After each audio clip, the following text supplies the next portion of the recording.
Okay, welcome to today's meeting of the Health and Wellbeing Committee. This is a public meeting and members of the public and press are permitted to report on the proceedings. Reporting includes filming, photographing, making an audio recording and providing commentary on proceedings. Please note the meeting is recorded and streamed live. These recordings are published on the relevant meeting page of the Council's website.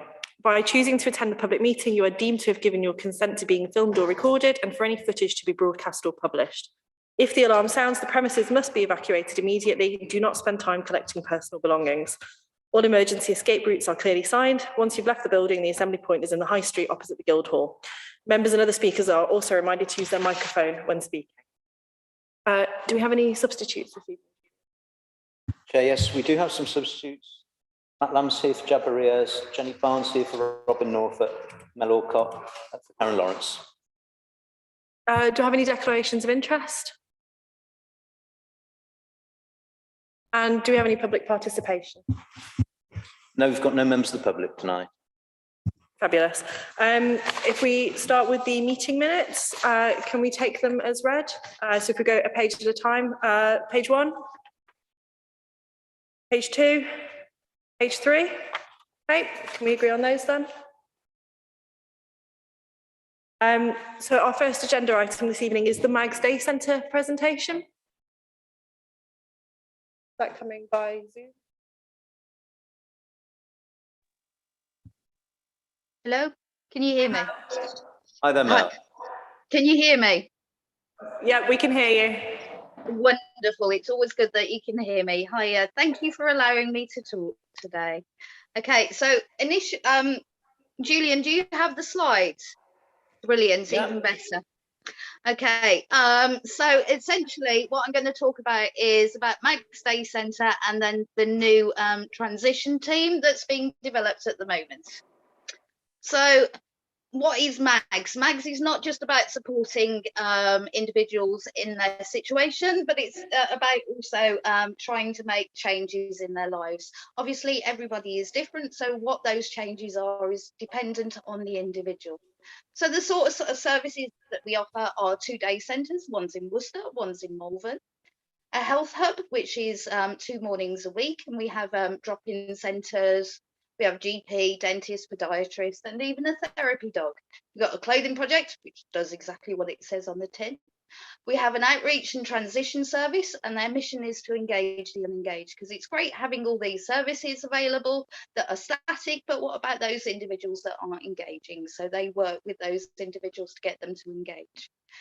We also then have a navigation team who are the next stage in the process from outreach, and they work with people motivated to gain accommodation, And then our new accommodation project. So this developed last year in August, and we provide 21 units of accommodation. And the whole point of the project is to teach people to, the skills to maintain the tenancy independently. Next slide, please.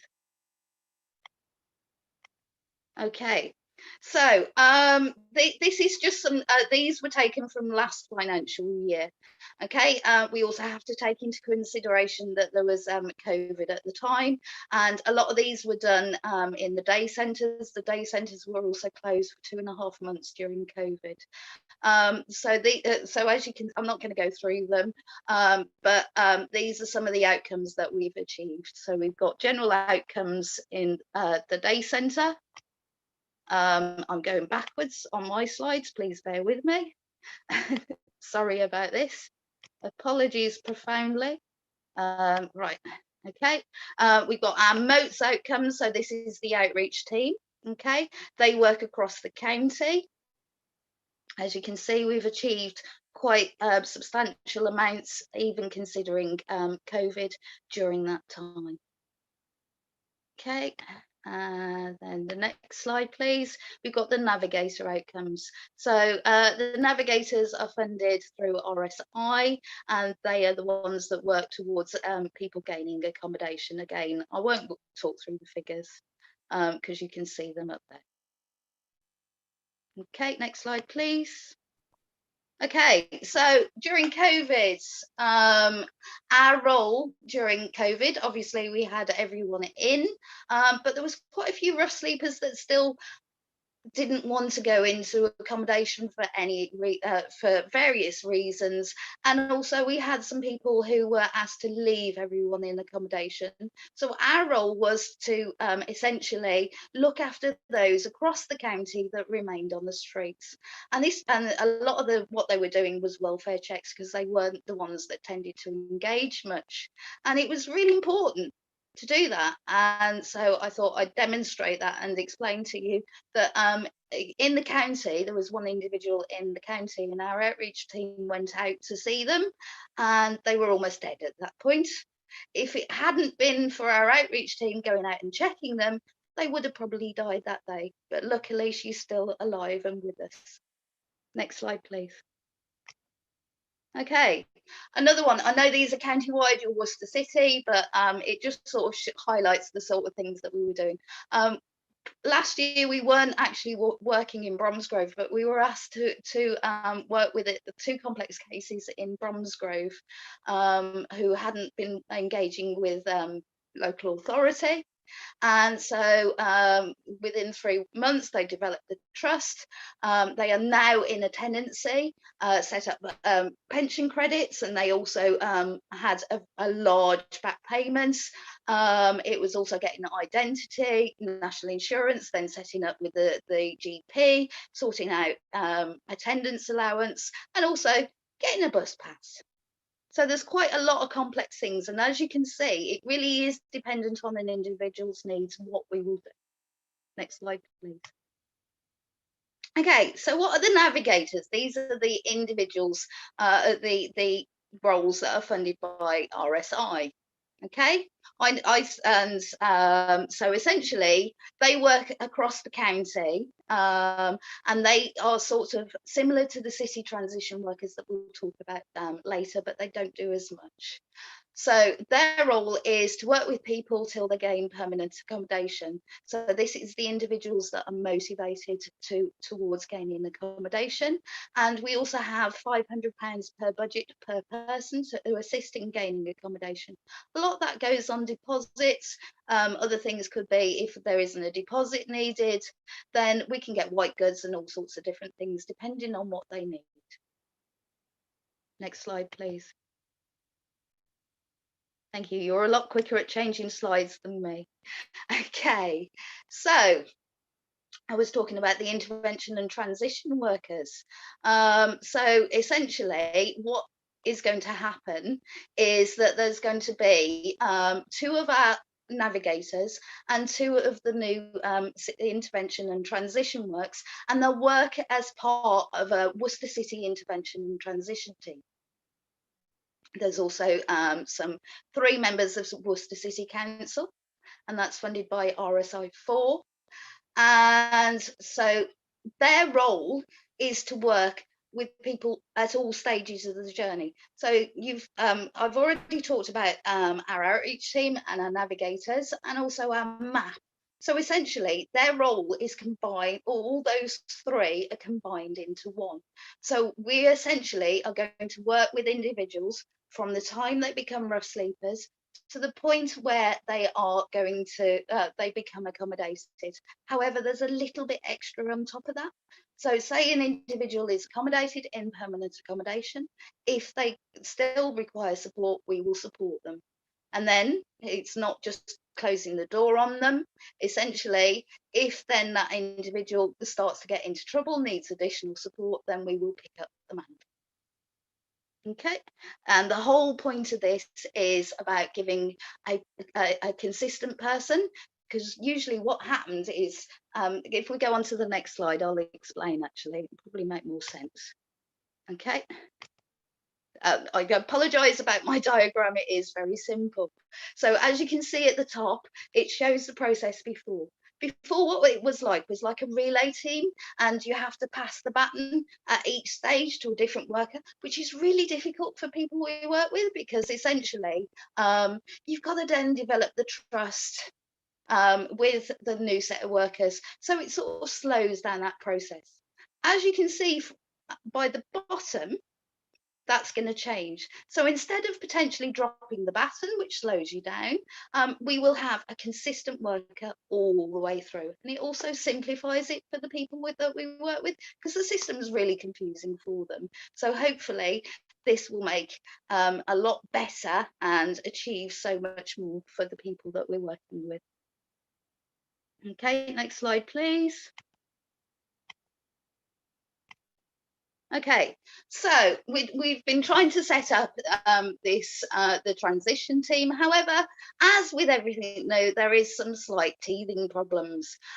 So this was going to be, and it will still be, a multi-agency sort of team. So there would be lots of different agencies involved in that team. However, sort of trying to achieve consensus in how they operated was a little problematic, and because of time limits, because our RSI 4 is only for 12 months, it was decided that we would set up a pilot. We were given the pilot to do that, and so we will manage that project until the pilot has been demonstrated. Okay, the whole reason for setting this up is so that we can decide, we can work out what works, what doesn't work, any issues, and then we can learn from that learning and set up then the multi-agency team afterwards. There is also a further 2 staff which will be funded by the City Council grants, but that won't be until the pilot has been running and developed. We have one other slight teething problem at the moment. As you know, across the country, there's an issue in recruiting. So we are still trying to recruit for those posts at the moment. But we continue to keep trying to recruit, and hopefully we should do soon. Next slide, please. Oh, I've gone. Okay, so I've explained the sort of things that the city workers will do. So they will go. They start from doing the outreach, which is essentially going out and starting that engagement process. They will do welfare checks. They'll also go and attend soup kitchens to sort of see if they can identify individuals as well.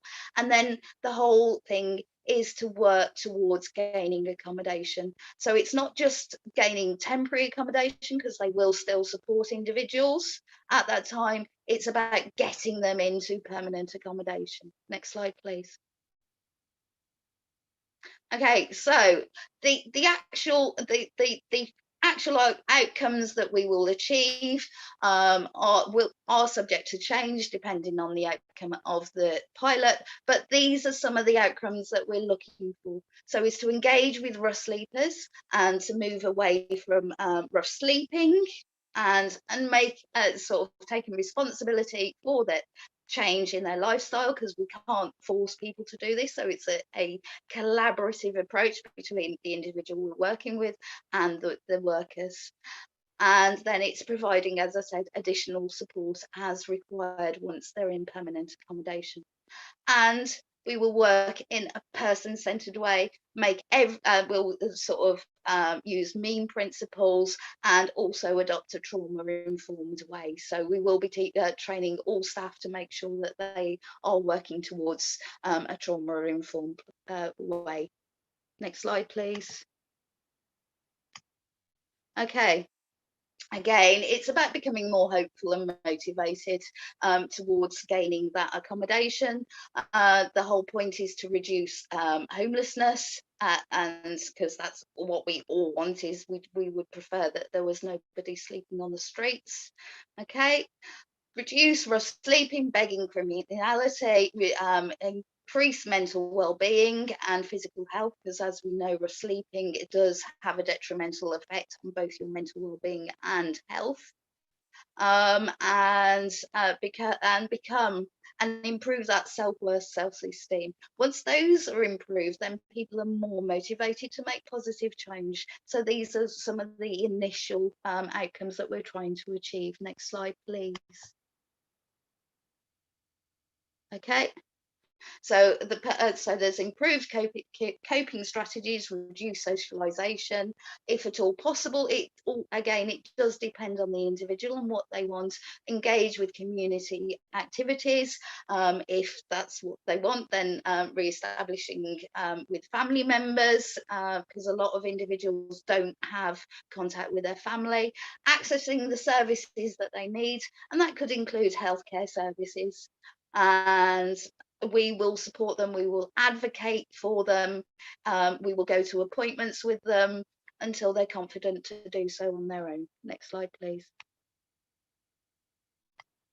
Okay, so once this pilot has happened, so what are we going to do? We're going to sit and we're going to evaluate that pilot, see what outcomes have been achieved. Any tweaks that need to be made, they will be made at that point. And then we will create a collaboration memorandum of understanding and create an alliance of partners. And the whole point of when we become a multi-agency team is that will give us such a richer pool of expertise, because each organisation has an expertise that other organisations don't. So it's all about making the most and achieving the most with the people that we work with. As you can see, it is very, very person-centred, and that's what we want to achieve, because we want the best possible outcomes for individuals. And the whole ethos is that we will become Worcester a place where all forms of homelessness are rare, brief and non-recurring. Final slide, please. Okay, as I said, so we will make a full assessment, and then we will change as required. And we already have a commitment from CAB and CCP that they will agree to recruit for the multi-agency team staff after the pilot. Thank you very much for listening. Have you any questions? Thanks very much for that, Mel. Does anybody have any questions? No? Sorry, Mel, I've got a couple of questions for you. I hope you don't mind. No, of course not. Okay. I've written a few down. I'm not going to ask all of them because I have quite a lot, but maybe if I email you some of my other ones that are more. Of course you can. The one big thing that kind of strikes me about this pilot scheme that you're working on is it seems quite similar to the previous WIT service that was operated in the county. Would that be correct? The WIT service were mainly just engaging with rough sleepers. This is different because it's working with individuals across the whole of the process, and it also includes that support after once they're in accommodation. So that's the main difference in that. Okay, is there any sort of evidence base for this type of programme? Because I know we've had a Housing First pilot operating, which obviously has quite a strong sort of evidence base for it and for its success. Is that the same for this type of programme? Well, the reason why this was developed was essentially because working through, listening to what people were saying that we were working with. And one of the big things was it is so confusing having so many different workers. So therefore, City Council did a bid to Ministry of Communities. I know that's wrong.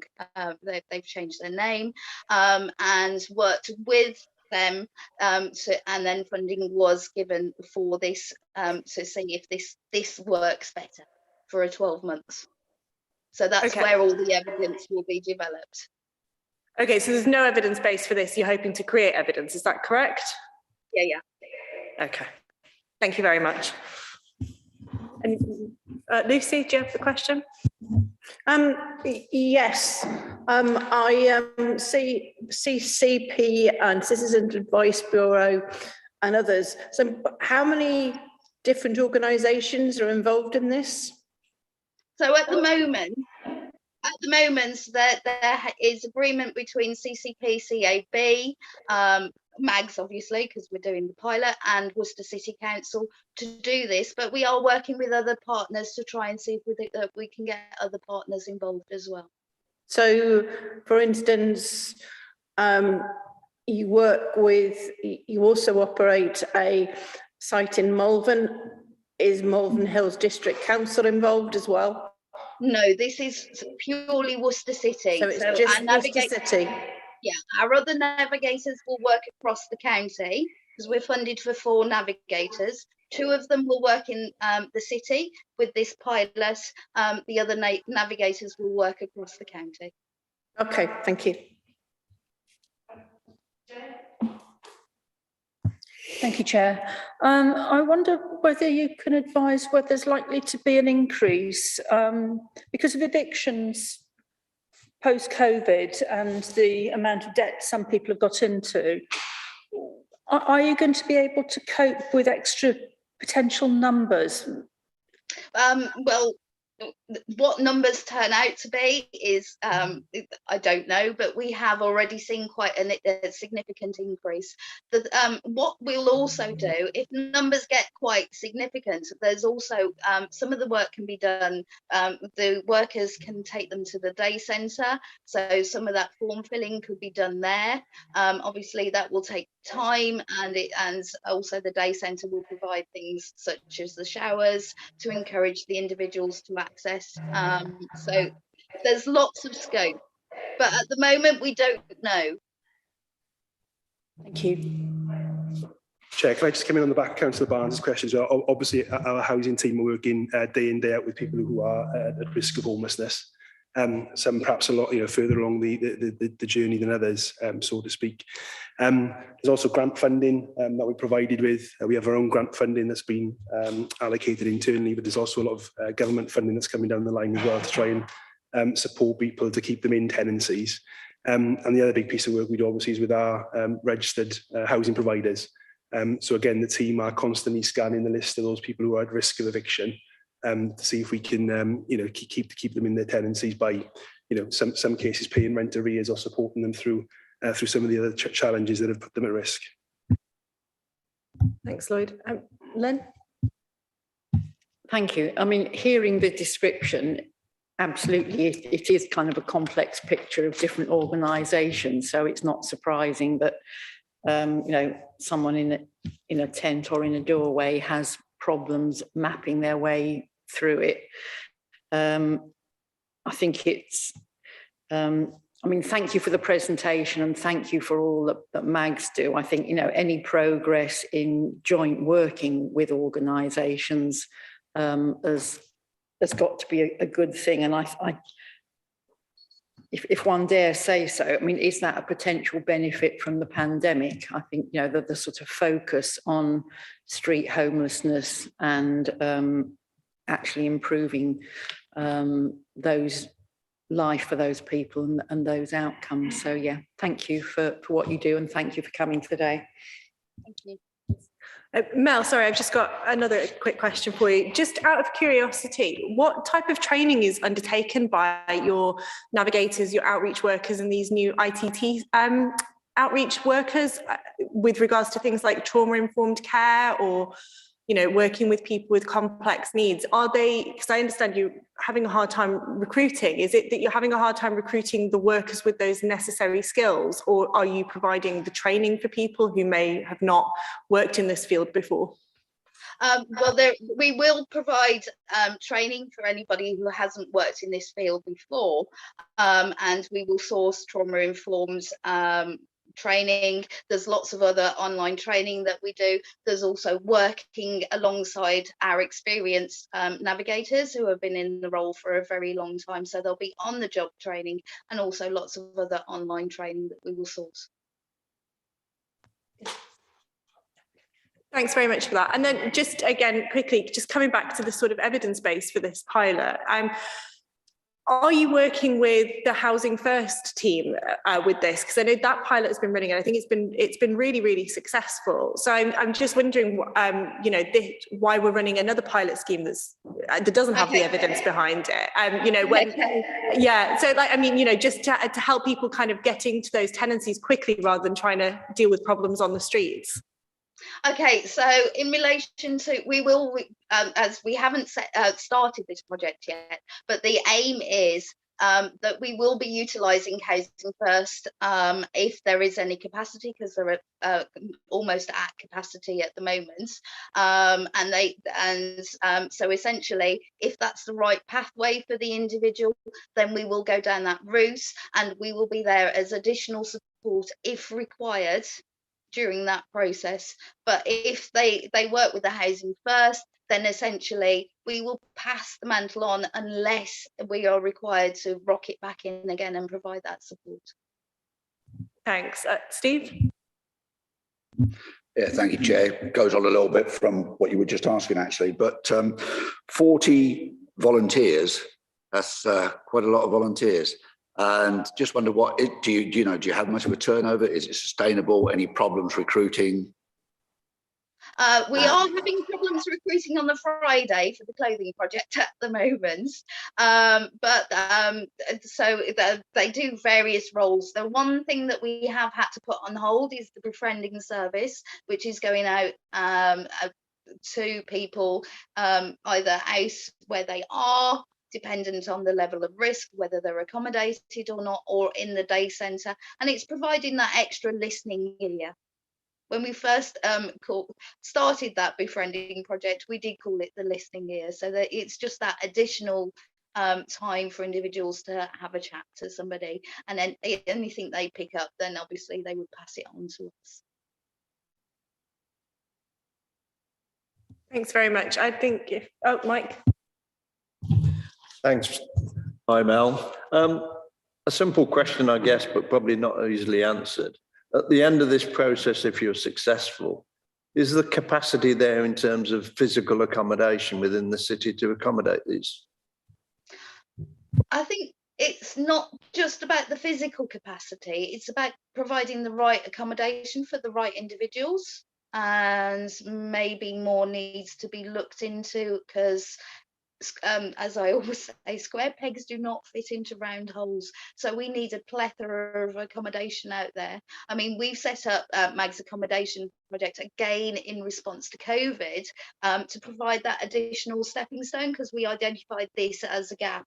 And a lot of landlords won't take in trench-roof sleepers because they haven't got the track record. So we can give them that record to say, yes, they can sustain the accommodation.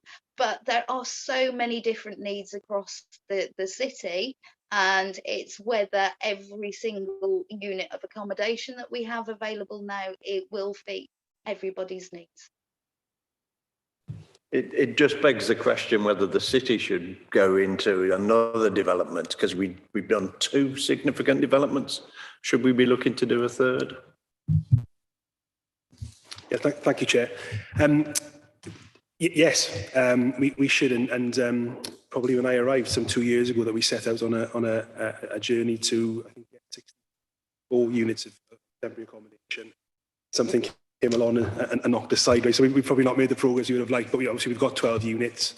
At the last committee, this committee approved an allocation to support a government grant bid, which we were successful for, so that's going to bring on another 8 units of accommodation. But absolutely, the other piece of work that we've just done is the led housing development. Again, even though that will focus on social housing, I'm hoping that the advice we get from that, how we can sort of expedite the pipeline of all.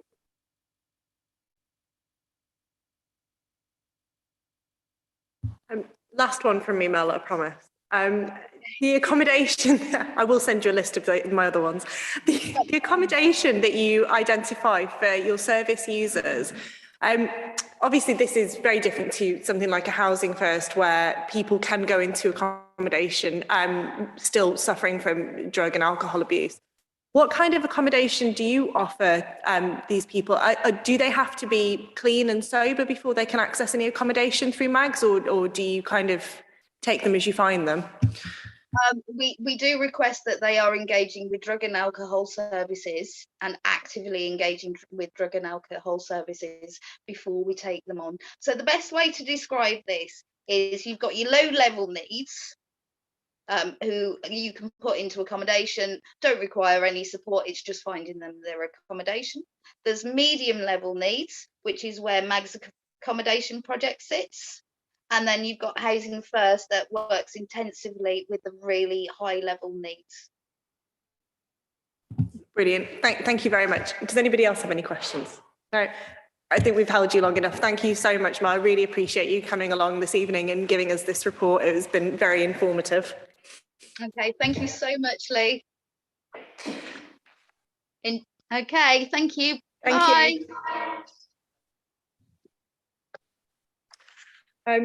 So we've changed the agenda around ever so slightly. So our next item is the active travel project, which I think is that Warwick taking that.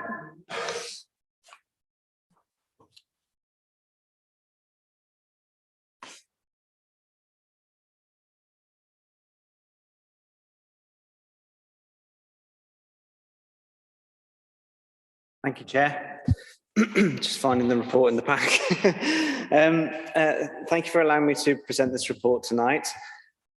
This is a report generated based on conversations with a neighbouring district around the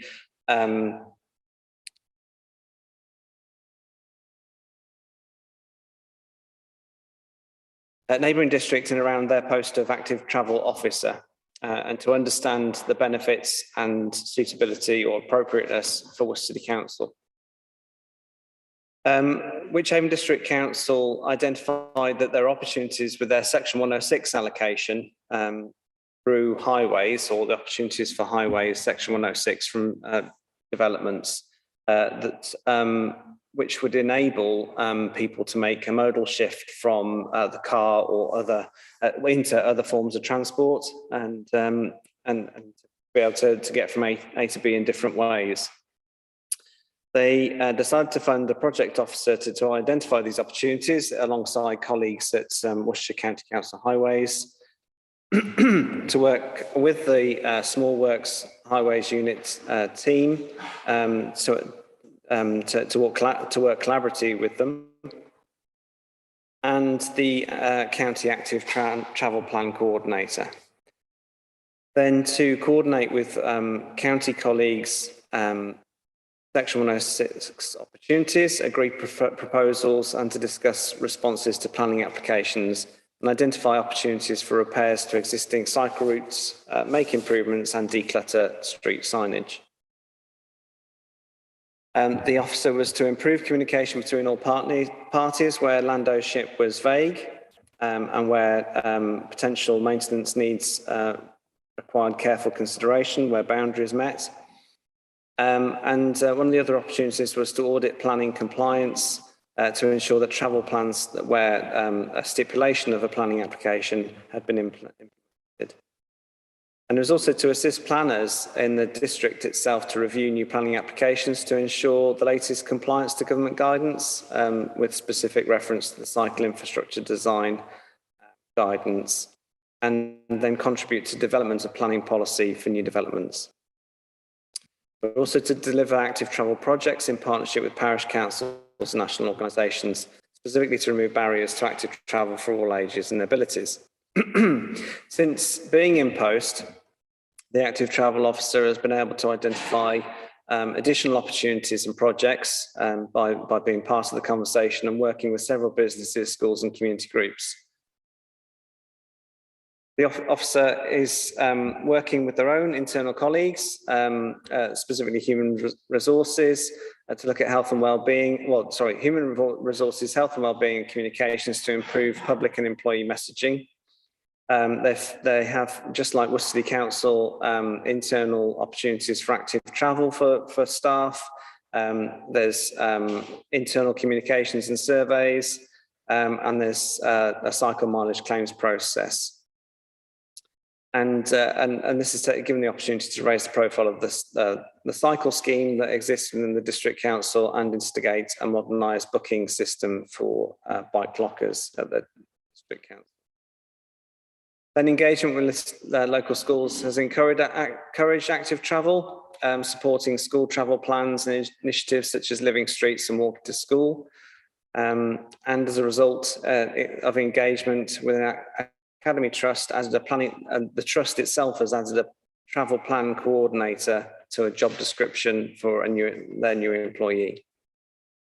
The officer has prepared presentations, posters and information for parishes and communities to focus their attention on opportunities for active travel, including council aspiration to connect adjacent travel networks together and provide an alternative to the private car ownership.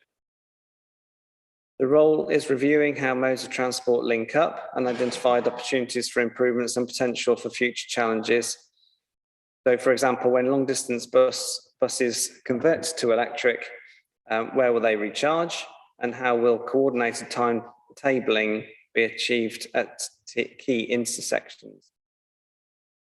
In working with Community Rail Partnership, they have accessed funds to deliver active travel events like Wheels to Rail, and they have been linked with Dr. Bike, or they have linked with Dr. Bike and the Worcester County Council Bikeability team to deliver innovative family cycling and local community groups. This includes setting up a 12-month trial for Brompton lockers at 2 train stations. The officer shares information on national policy and opportunities for funding, such as the Park That Bike and e-cargo bike grant fund, where relevant people have made significant contributions to successful bids to Cycling UK for substantial funding. The officer is expecting to submit a bid to the Energy Saving Trust for match funding to help purchase e-cargo bikes. With the aim of funding this is to support the adoption of e-cargo bikes by local businesses operating and improving practical, sustainable transport solutions for the last mile delivered. The officer has also been able to create friends of groups at railway stations where the friends have then taken on the responsibility for improving the look and maintenance of the railway station and the environment. The Worcester City Council has lots of positive activity in this area. With the declaration of the climate emergency at Council in July 2019, the Council's created and recruited a new post of Environment Sustainability Officer, which has coordinated a Sustainability Action Plan, and this has been recently reported at Environment Committee. The action plan includes 3 specific projects to do with active travel, namely low emissions business travel for staff,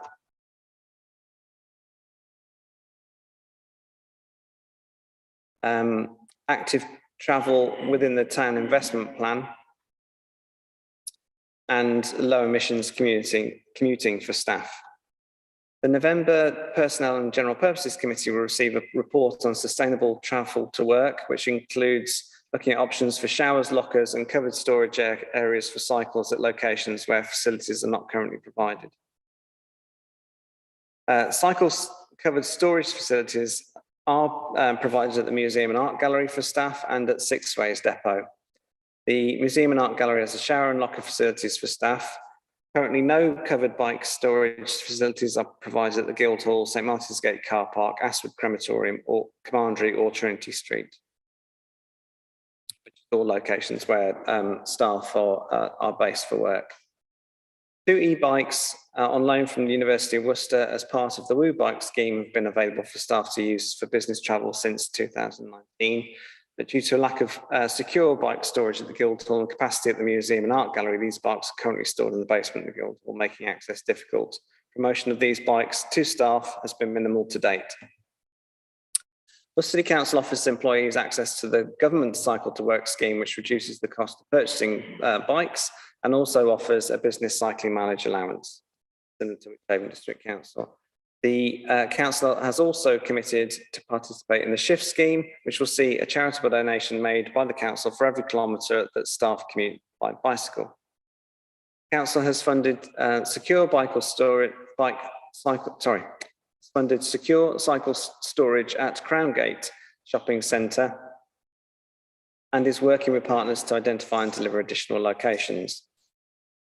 A grant of £18,000 has been awarded by the LGA to run an employer-led e-bike scheme in partnership with the University of Worcester. The objectives of this project is to promote business travel by bike, e-bike and e-cargo bikes. This project is in the early stage, having been delayed by the impacts of the pandemic on business travel. And as mentioned previously, the town's investment plan includes 4.5 million for new and improved active travel routes across the city, a contribution to the new Keepact Bridge, and the public cycle hire scheme, including e-bikes. Business case is due to be brought to Policy and Resources Committee. So in summary, this report recommends that further work is undertaken to liaise with internal services, partner agencies, Worcester County Council Highways and charities to establish if there is Section 106 funding, resources and the opportunity to deliver a similar role in Worcester City as an active travel officer, and that further work would assist officers in developing a business case for recruiting such a post, which will be presented to this committee in the new year as part of budget setting. The recommendation is that notes the context of the content of the report,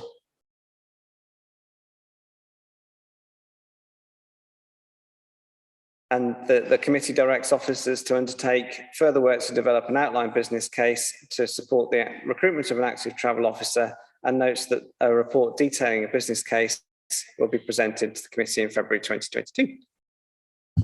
Thank you very much, Warwick. I'm really happy that this report has come to us. It's wanted for a long time, so I'm really happy we're able to work on this, especially given we are in a climate emergency and air quality in Worcester is.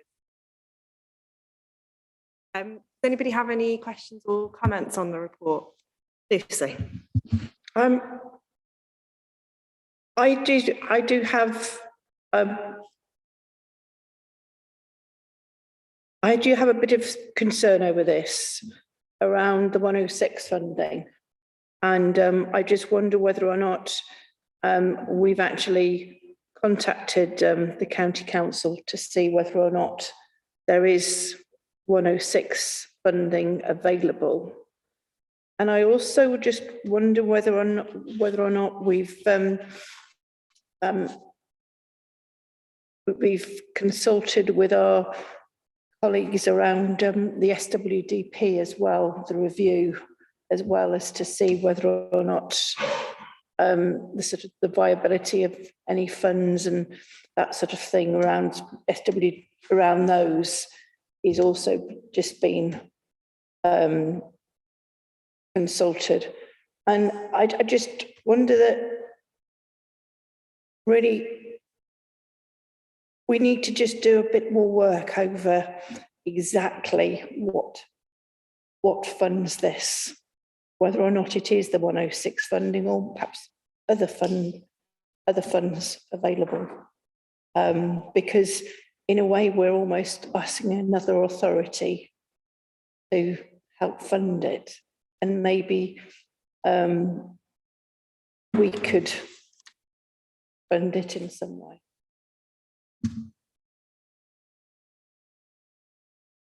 Through you, Chair. Thank you, Lucy. Yeah, just to be clear, if it wasn't in the report, that we're not looking for Section 106 to fund the officer. It's looking at what Section 106 projects are available and what's been allocated to different projects. So you're quite right. More work needs to be done to develop exactly what the role was to do and to focus. This is very much a first report, just as initial, almost interning. Well, how does their role work? Is it something we'd want to look at creating and delivering in Worcester? So the issue, quite right, a lot more work needs being done to work with the county. You're right, we've looked at one end of the relationship, not both at the moment. And that is important in sort of scoping up exactly what we'd bring back in a future report in February. Because in a way, the funding might not be available with county because they're specific funds, they're specific projects, whereas there might be funding elsewhere or something like that. Yeah, quite right. So it's looking at the portfolio of Section 106, the city councillors as well as county, because there's two sides to, well, there's many opportunities. and also what's already been signed off, as it were. So there will be a requirement for most planning applications nowadays to make sure there's active travel in, a business development. And it sounds like the active travel officer has been looking at those and working with those businesses to help them actually deliver on what they promised to do. With some certain solutions, I managed to find additional funding almost to help people sort of get those active travel plans up and running. It is an opportunity that as I said, that there is some allocated work that it looks like the City Council's committed to, which dovetails quite nicely into this. So you're quite right, there could be city very much city allocated funding to help ramp this through and get it delivered. Because I must admit, I thought any employer needed to develop an active travel plan anyway. So it's a question of monitoring rather than, because really what I'm saying is don't reinvent the wheel. And by all means, certainly around e-bicycles and all things like that, and then yes, of course, there's a case for it. But so anyway. Just to reassure, I think what we're looking at in this particular role, and it's not a permanent role, it's a temporary role, but to really look at having someone just to sort of join up the dots. Everyone might be working in particular lanes, as it were, and this is a great opportunity of just linking a few things together, to sort of create a momentum, and also provide that technical advice, because a small business or something might not know where all the best opportunities are for them to go to. So it's a lot of advice and reassurance, I think. And sorry, just one last question. How long will this post be in post? That'll be part of the part of the next phase. But how long will this? So you're not seeing as though it's permanent. Not that I'm aware of it. Well, we've got to do that sort of analysis of budget and what the outcomes are. So you're not, but so it could be 1 year, 2 years, something like that. Yeah, thank you. I think just quickly, it is important to note that in other districts where they've had active travel officers, not just in Worcestershire, but in other areas of the country, these officers are working really closely with planning departments, with people submitting planning applications. They're working with infrastructure. And in somewhere like Worcestershire, we have the Keepax Bridge scheme coming up. I mean, that doesn't link up to any cycle routes. It's a cycling bridge. It doesn't link to anything.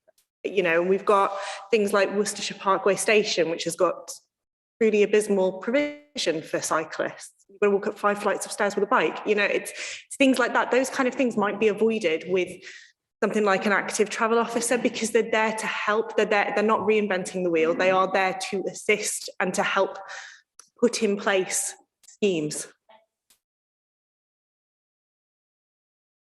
Well, no, but perhaps if there was an active travel officer, some of these schemes would not have gone through SWDP in the way that they are. Stephen, did you have a question? Yes, quite really. It really, I think, would actually help us all with this particular process, because obviously this new officer is going to incur a cost, and obviously we need to understand that the cost of that officer is going to be justified and actually, actually covers the benefit that it needs. So what I would certainly like to see at the next stage of the process is a list of the duties we're expecting this officer to do, and against this duty, if the officer wasn't in place, how alternatively could those particular duties be actually be exercised? So we understand if the role is or isn't worth actually completing. I mean, from what I've heard, there's obviously lots of benefits by having this particular role, and I'm quite open-minded on it, and I want to see, how well it's benefiting Evesham, sorry, Wychavon, where that actually is. Because at the end of the day, we're a committee system, and as committees, we vote on and set the policy for the council. So I think the better information we have in terms of that decision making, the better. Lloyd, I don't think that's appropriate to bring to committee or sort of. Yeah, I don't think it's unusual, Chair. Okay. You know, we need to provide members with a feel for what that role does, and just thinking of a more recent experience, the allotment officer, for instance. We didn't, you know, not huge amounts of detail, but to give members enough of a feel for what that role would do.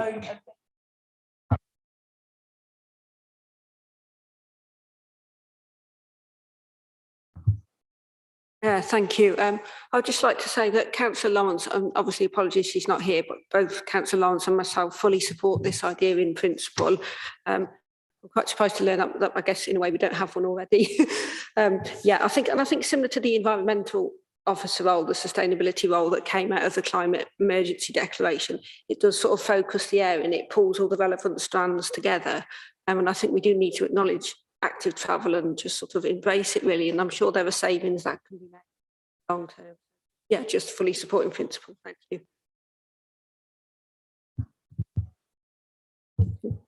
Yeah, I mean, I think this is a very exciting proposal. I mean, as a cyclist, I'm completely behind this, and I'm just mindful, and bear with me on this one, having a chat recently with Lord Falconer, who's an expert on railways, and he said, you know, Worcester was one of the last places to get connected to the national railway system in the 19th century. And the last thing I'd want is for us to be behind the curve when it comes to e-bikes. I mean, I think it's a very exciting development. I work in Sandwell, where they've only just recently in the last 6 months introduced both e-bikes and e-scooters as well, and it's really good. It's a really good system, especially in cities like Worcester, which have issues with congestion.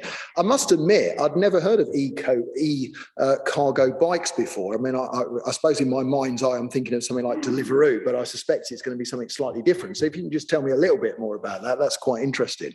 And when it comes to, you know, these e-bikes and these e-cargo bikes, how many are we talking about approximately? You know, how far out from the city centre would these be deployed? Because obviously there's always a logistics situation with these bikes in terms of where they're kept and who goes around collecting them up and all those kind of things. So I personally think this is very exciting. I mean, obviously we have to think about the funding. Of course we do. That goes without saying. But I think it's looking at the opportunities and then working backwards sometimes that I think there's a real vision. So yeah, I think I'd fully support this proposal. Thanks. Richard? I think this is a proposal which will potentially deliver us great value for money in the long run. It supports our policy on as a council about, especially after the climate emergency motion was passed, and then brings us to a stage nearer to a point where we can actually start delivering results. I understand the concerns and questions which Lucy and Stephen have asked, but I think those are potentially questions and issues for our next stage in the process and a meeting next year. I think this is just to agree the principle of actually getting to that stage. And I think we have to show that the green light to go to that stage in the future. I think the important statistic for me is when I carried out a survey of St. John's residents recently about whether they would feel safe cycling through St. John's, 87% said no.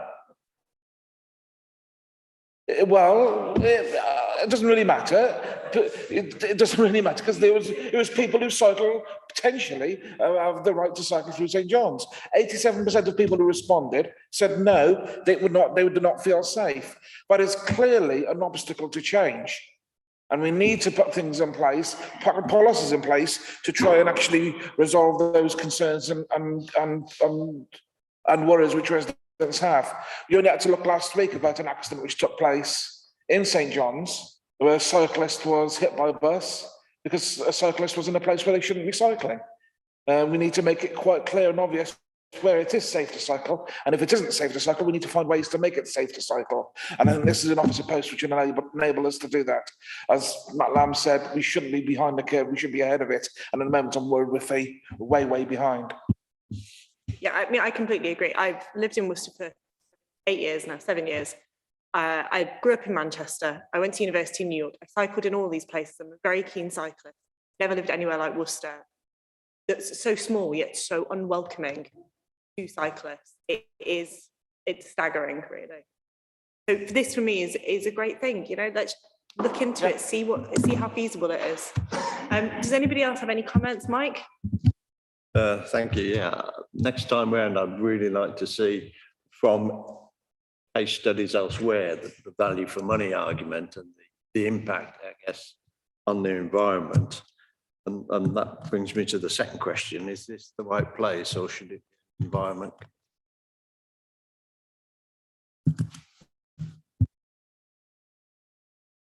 Thank you. Well, yes, I mean, I welcome this initial report, investigation of the possibilities. And it's always good to learn from other councils as to how they do things. And as a near neighbour that is also part of the SWDP, I think it's particularly interesting.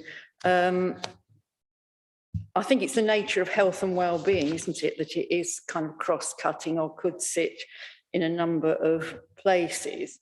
It was as an aspect of health and well-being that we discussed it in terms of an agenda item to this committee. And I think the key factors for that is not just about cycling, it's also about walking. So, you know, active travel is evidence to improve health and well-being. In terms of public health measures, we have a high number of children suffering from obesity. Adult obesity rates not good, and particularly for Worcester City, air pollution is an important public health issue, which is being tracked in terms of actions. Environmental Health and Licensing Committee. But I think, you know, within this committee, should have the possibility to investigate this and take it forward. So, you know, thank you, Warwick, for the initial investigations, and we've clearly flagged up in the conversation today key pointers that we'll be looking for in terms of taking it to the next stage. Before I finish, if I could just pick up on 4.5, we have 2 e-bikes sat in the cellar here, which I know we've had COVID, but I'm actually appalled to discover that. You know, if staff are not interested to use them, I'm sure there are others, you know, and I'm just thinking, for example, the recent Stanley Road community event closed street. There's loads of people that would love to have had a go on an e-bike and see what it's like. And maybe the fact that they are sat in the basement illustrates that without an active travel officer, without that focus and push, some of these things just don't happen. So very supportive in terms of the recommendations and taking this forward. Yeah, thank you, Chair. I take Councillor Denham's point quite seriously there, and what she says about that. There is another argument to that, of course, is that people do see how hard everybody is pushing in these days to make a better environment with moving away from car and moving on to bike. Here we are with our own council, and we've got messages up everywhere. We know what we should be doing, and still people don't want to do it, you know. And so here we are now saying, well, let's spend some more money, or consider spending some more money on getting a guy to come in or a lady to come in and actually promote that yet again. And we keep pushing and we keep pushing, and I hope it works. I really do. Whether it will or not, I don't know. So some of the questions that I would have are really in relation to the officer that we get to do this. How do we measure success? First instance, and I'd like to know how they've measured success elsewhere, because I think what you mentioned about districts plural. But one of the things is what other districts have taken this up. The type of salary, because I presume you've got something in mind, the type of salary that you would be thinking of for this office. And whether or not these other districts and such like have got a sustainability officer as well, because again, I'm just wondering, will there be any duplication of work at all? Will there be any duplication between district and council? District and county? I don't know, but these are certainly things that really need to be considered before we go down the line of, yes, yet another member of staff that we can't see what we're getting bang for the buck, as it were.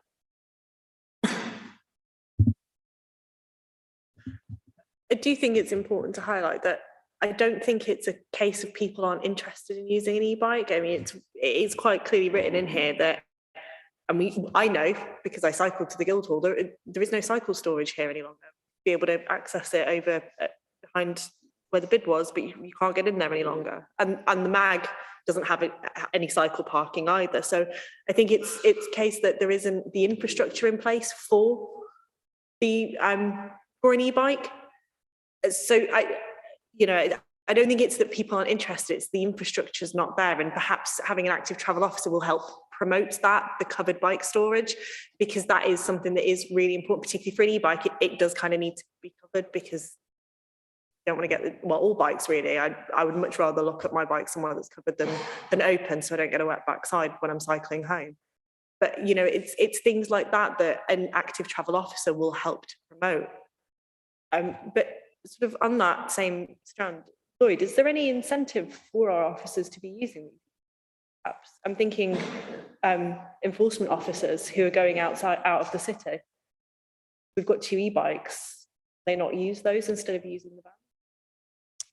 I think bikes are open to all officers.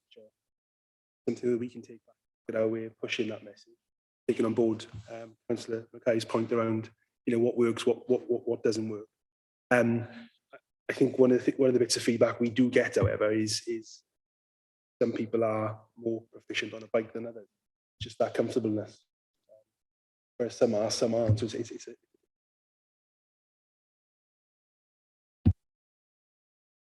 Is there the option of bikeability courses then for our employees so that they might feel more comfortable on a bike?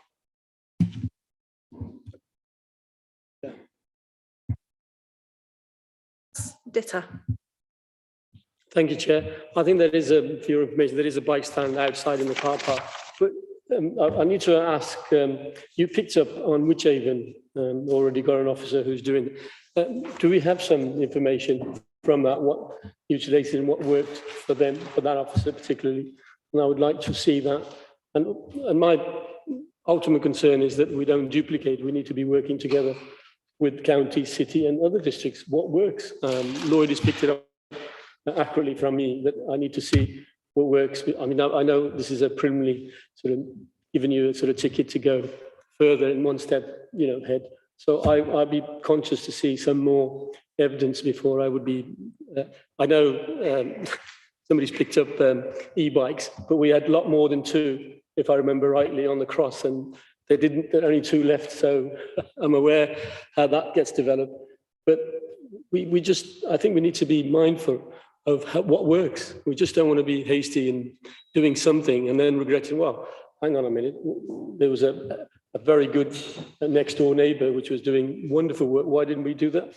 We want residents as well as the schools, as well as the county and city councils and officers to come and give us a penny's worth. I think that'd be useful information to collect. Thanks. Jenny. Thank you, Chair. Just a swift point, really, because if our employees don't feel safe cycling with e-bikes in Worcester, isn't that indicative of the whole infrastructure, that the whole fact that cyclists aren't safe in Worcester? Maybe we really need to investigate that a lot more.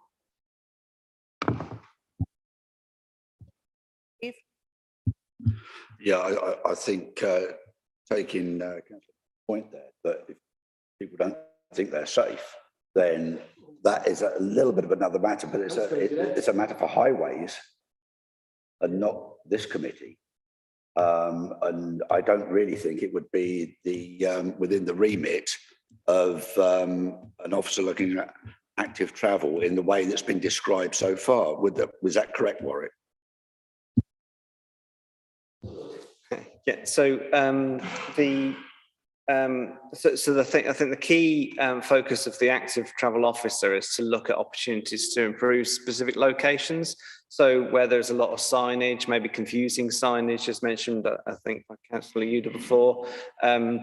So people know where they should be travelling and how best, which routes to follow. So there'll be specific project and area focus work, I think, maybe at pinch points, and again, this is all working with county colleagues. This isn't working in isolation. So there'll be joint projects. But yeah, just to reiterate, really, the principle of the existing officer at Wychavon, this is to based on Section 106 schemes that they had or allocated funds that was already identified before the officer was recruited. So we'd have to do the same exercise. What's the cost benefit analysis of is there enough there for them to do? You're quite right in delivery. So absolutely. And we haven't necessarily answered every question here because we're taking notes basically to make sure we can answer the next report. So apologies if it feels like we're not listening, but we definitely are. We're making lots of notes. So it will all be fed back in a follow-up report. Thanks, Warwick. Richard, did you have a question? Well, more of a statement, really, because I'm more and more concerned about what I'm hearing opposite. I'm sensing some negativity, maybe some reluctance. Some difficulty in changing attitudes, maybe. I repeat what I said earlier, 87% of people who responded to a survey said they were scared to cycle in through St. John's. That clearly cannot be sustainable. That clearly has to change. We have passed a climate change motion calling for a climate emergency, and it worries me that we're looking for reasons not to change here and trying to find excuses not to do things. Now, if what I'm hearing is it is not in line with Conservative values, well, say so, because I believe this is in tune with Worcester's values of actually improving the life of people in this city to get around safely and to breathe more easily. If that's not in tune with your values, say so. Stop looking for excuses to say no. I think some members probably reading too much into our questions. That's what we're here, trying to mitigate and not duplicate. That's our role. And if we don't ask the questions at the right sentence, then how we know? If 87% of the survey done in St. John's feel they're not safe, we would like to know how to make it safe. That would be a role. And I have asked and fighting for cyclists on the Diglis side, riverside, and we are looking for some ballards for safety so that people and children can be safe. So there is elements that we are working, and as county, that's why we don't want to say, well, hang on, you've got an officer, we're not going to stop doing this. We need to ask these questions relevantly for the next time that comes, to have that information to make the right decision. That's our sentiment. I don't know where that sentiment is coming, that the resentment. Anyway, we won't further delay that. I'm going to take Stephen, though. I think we need to bring this to a close. Yeah.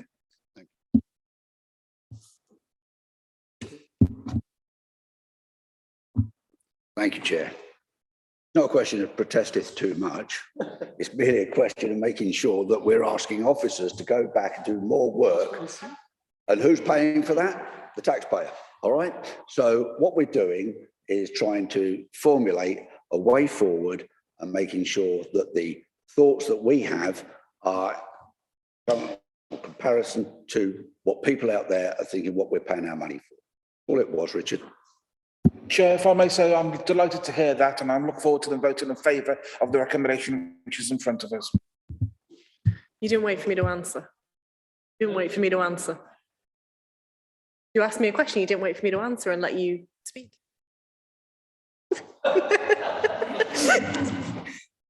Yeah, I think if we move to the recommendations, and the last thing I want to say on this is, I think we all need to be mindful of the fact that actually the government has stipulated that councils should start looking at active travel and that we should be doing more to promote walking and cycling. It has come from the government, so it's not about, you know, me pushing it as chair of the committee and wanting to do this. It is our government has said we should be doing more to it. There was a big thing during COVID about councils creating active travel corridors and temporary cycle lanes and things like that. So this is really just following on from what our government is kind of saying. So if we take the recommendations, we'll take them on block. All in favour of recommendations? Yep.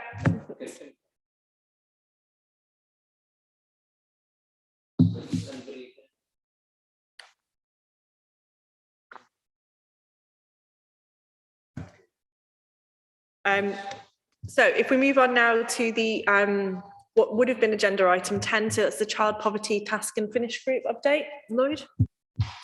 Thank you, Chair. This report intends to provide an update on the delivery of each of the recommendations put forward by the Child Poverty Task and Finish Group. I'll work my way through them fairly quickly, Chair, but obviously myself and Warwick are around for any questions as well. Just in respect of recommendation A, working in partnership with the Health and Wellbeing Board, some members will be aware that the consultation is awaited of the new draft Worcestershire Health and Wellbeing strategy. And when that comes out, that'll be an opportune time for this committee in particular to pick that up, review it and feed back into it. And that creates a sort of a natural in really with the Health and Wellbeing Board. And obviously we have a member as well that sits and represents us in Councillor Denham. So that there's also another opportunity there. In respect of recommendations B and C, Chair, the Children and Young Persons Board has clearly identified child poverty as a priority, and they've committed to ensuring a plan is put in place to address child poverty. Members will also be aware of Councillor Lamb's appointment as the Council's first Children and Young Persons Champion, which is great news. The other really positive thing to note is that our colleagues up at Worcestershire County Council Public Health team, they have a new consultant on board who has a direct experience of conducting a joint strategic needs assessment, which forms part of the recommendations of this report, having worked in Birmingham, and is really keen to understand better the work we're doing in Worcester and join up with us on that. I think the other important thing to note, Chair, is the continuation of support around holiday activities and food for the next couple of years via government funding and Worcestershire County Council. And there's certainly more scope now within government to continue to provide that level of support. And I know Warwick and his team are working hard on that, particularly with the Christmas period coming up around hampers. Recommendation D, in terms of the setting up of a child poverty group. I think the inclusion of this role is to be considered by the Healthy Worcester Partnership at a future meeting. And again, some local examples that have been brought to our attention. The Oasis Academy, they have their own new health eating canteen, which is supported by the school food plan. And we're also aware that the Healthy Start scheme, which has provided vouchers, is going to move to a card system. So removing that stigma that some families can experience. In terms of supporting the food bank to find a new location, having consulted with officers in the preparation of this report, we remain in contact with the food bank. We're not aware of any ask at this current time, but again, officers within Warwick's team continue to talk on a regular basis with them, and we will all, of course, support them where we can. Recommendation F, Chair, if I may, on the spot. I see the paragraph here says the allotment review has been completed, and there remains a waiting list for allotment space, and it's not possible to do anything. Given that comes under my remit, I'll take that one back, see what we can do, because across the 20 odd sites and 800 allotments, I'd like to think there is some space that we can utilise for such an important task. Recommendation G, the discretionary welfare assistance scheme. We've included the numbers there for quarters 1 and 2, and members will see that they have gone up compared to the previous 2 years. Again, members will be aware of the range of government funding that's currently sort of in play to address food poverty and energy costs, which are obviously areas of concern. And as we do on a regular basis, we'll review the DWAS scheme. We will look to bring a report back to committee in the first quarter of next year, to see whether that requires any changes. Recommendation H in respect of the £50,000 that was set aside to support this piece of work. At this time, Chair, officers are not making any recommendations to utilise any of that money. I think members will agree that unless there's something very clear on what we can do, we shouldn't just look to use that without good reason. And again, I think some of that sits with the fact that there is a lot of government funding, particularly in this area of work at the moment. And then, Chair, probably the most important part of the report, I think in order for us to better understand the role we can play, one of the things that officers intend to do with your endorsement is to work with the County Council to commission a children's JSNA around child poverty. And that can then focus both this committee's and officers' minds as to where we can get the most bang for our buck, so to speak. So the second recommendation in this report seeks members to direct officers to go away and to carry that out. And that's both in respect of the statutory services to deliver and the non-statutory services. So I'll leave it there, Chair. Happy to take a question. Thanks very much, Lloyd. Yeah, just to reiterate this, I'm really happy that this report, finally, it's taken a long time to get it here. And, you know, I know, having spent a year working on this through lockdown, it's been a lot of work. It's probably quite a bit more personal to me than others because I spent working on this whilst pregnant in lockdown. So I think it really brought home the issues of child poverty in the city. So it's great that as a council, we are actively working to try and alleviate some issues. Does anybody have any questions or comments on the report? No? Expecting others might. Yes, I mean, thank you to officers for the update on this and taking forward the task and finish. I mean, as chair of Healthy Worcester, I mean, the initial discussion there, actions out of that already. So having a food bank and Action for Children in the same room, the Healthy Start scheme, you know, those vouchers are, there's a very low take-up rate. So, you know, Action for Children, we're looking to work directly with the food bank to encourage take up that best use of it. So, and yeah, I know there is quite a lot of interest in the Redeeming Our Community event,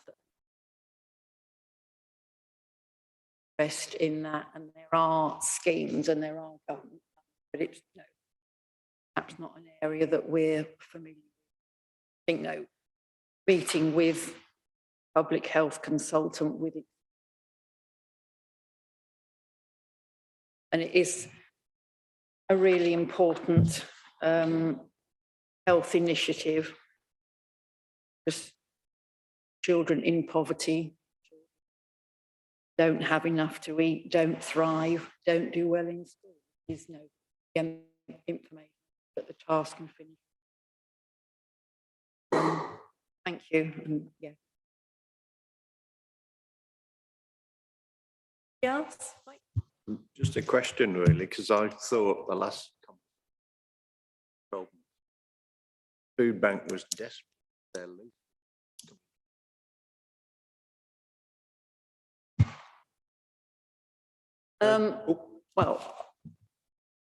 Well, in the sense of that was partly because of the planning application for Lowe's Wharf, so that's progressing more slowly than first thoughts. That's the angle of it that I know, because it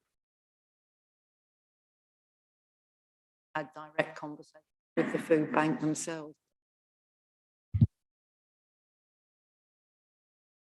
Yeah, through you, Chair. So, as mentioned in the report, we do have regular contact with Worcester Food Bank, and Yeah, you're quite right. They were quite, concerned about their security, and they've had really positive talks with their landlord, and got a new contract, as I understand it, that they'll have plenty of notice when the time comes that there's a change of use, if that happens. So, and the City Council obviously constantly looking out for alternative accommodation, that sort of thing, to support. Thank you. Anybody else? In that case, everybody in favour of the recommendations? Yep, noted. Fabulous. Okay, so the next one is the setting of the budget. So I believe, Mark, are you taking that one? Thank you, Chair. This report is the next step in the budget setting process for the 23-24 budget and the medium-term financial plan. Members will recall that there was an all-members budget meeting presenting the overview of the setting process and the challenges and the opportunities it faces. So this report invites members to consider the potential reallocation or prioritisation of services and suggestions or proposals for next year's budget. Members might want to bring January round of. If there are any thoughts that members have and they want to discuss those, answer those committee meetings, I'd like to bring them to offices. Up background to those. There's a couple of points at the end of the report around 4.1 and 4.2, where it just notes a couple of specific initiatives members will already be aware of. Just talked about the Child Poverty Action Group. There's also a budget set aside. Members have any questions at the moment? Then. Very much. Does anybody have any questions? Budget, Jenny. Thank you, Chair.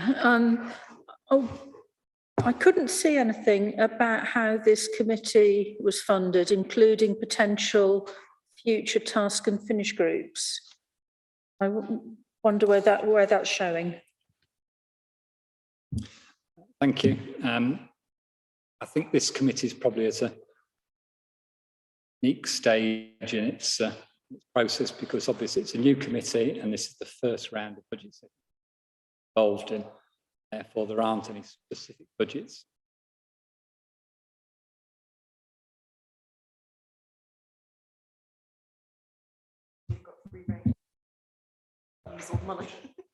Through you, Chair. No, I have nothing to add to that. In terms of going forward, we will need to, as we always do, start to think about the structure of the budgets below the committees. So the budgets are set up in such a way as to support each of the committees and then have the committee scorecards on the committee. So going forward, we'll have to take into account how that cycle next year. We'll be able to bring up.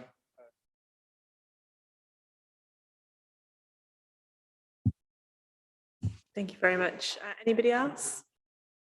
Then.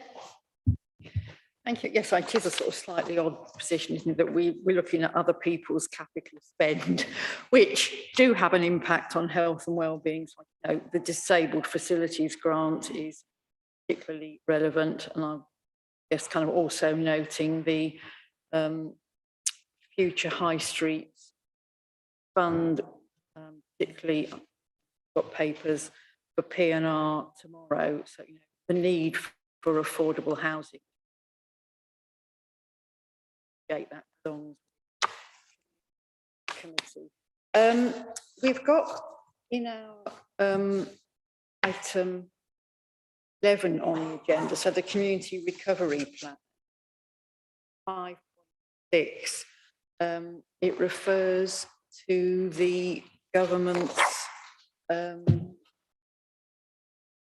the funding that is being made available of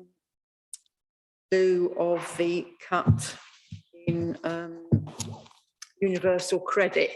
So there's different terminology, isn't it? It's the household support grant.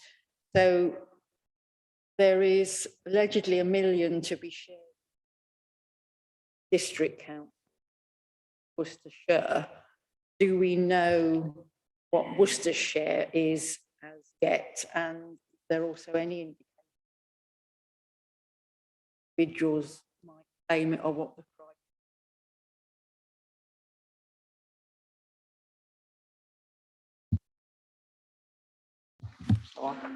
Yeah, through you, Chair. There is a specific allocation for Worcestershire, which I don't have with me to calculate that for him. Yeah, there's been no discussions about how that would be further. It's important to recognise that this is money which is directly intended to go to households rather than coming to the district council services. Do whatever, and we might apply specific criteria locally that other districts might not, so that might be relevant. But that, as yet, we don't know. We have not had.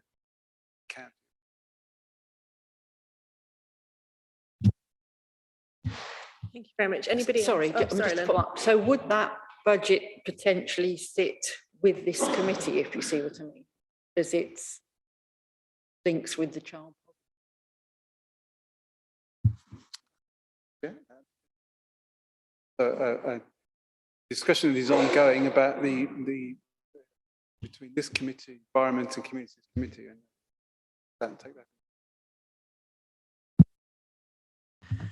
Anybody else? Are we happy to note the report then? Yep, fabulous. Okay, we'll move on now to the Access Able contract update. Thank you, Chair. I'll take this one as well. Chair, some members may be aware that in July 2017, the Council approved funding for what was then the Disabled Go service, but since then has been sort of changed in name to Access Able.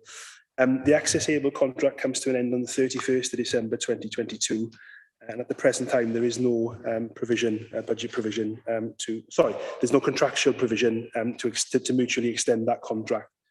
So we are in a position that if we want to continue with it, it will be a Just in respect of Access Able, Access Able produces access guides to places for residents and visitors, and they currently work with over 100 local authorities across the UK. An access guide for venues, shops and businesses lets visitors know what access will be like, including the route they will use getting in and what is available inside. The Worcester City Guide consists of 170 detailed access guides, 5 route guides, 126 key access review guides, 26 summary access guides, a specific shopping area guide, and provides information on the Worcester Victorian Christmas Fair. 3, 4, 3, 5 and 3, 6 to define what each of those guides are.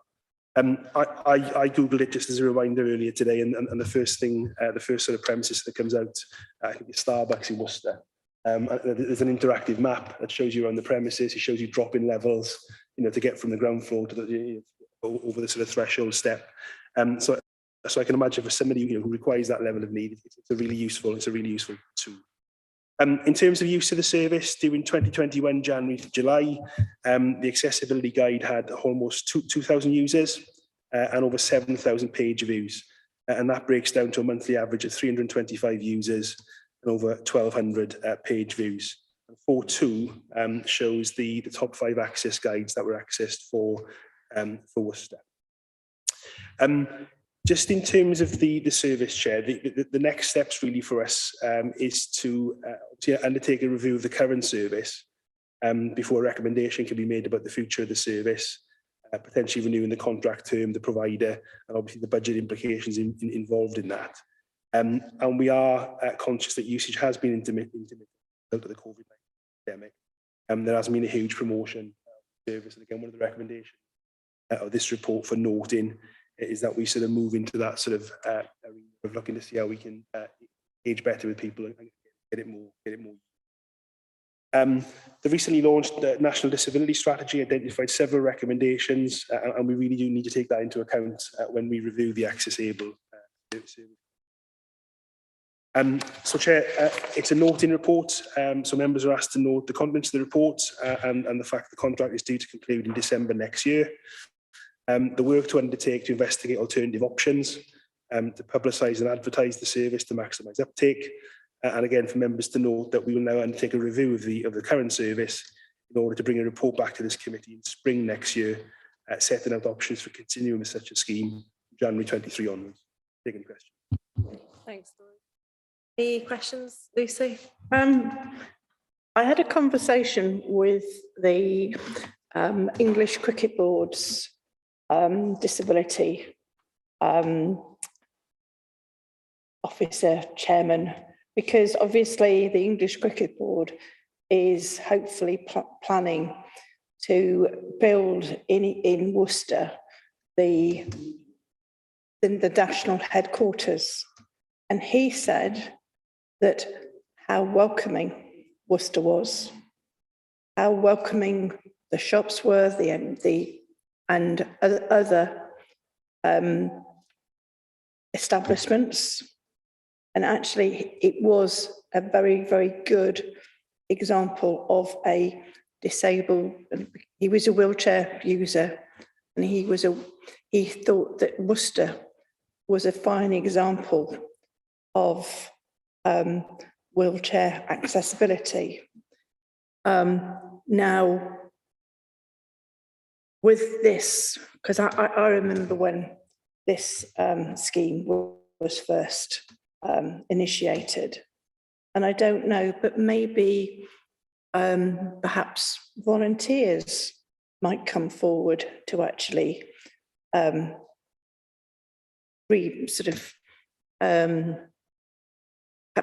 develop a scheme or something, rather than, so perhaps it could be some scheme or something, maybe for volunteers or something, I don't know.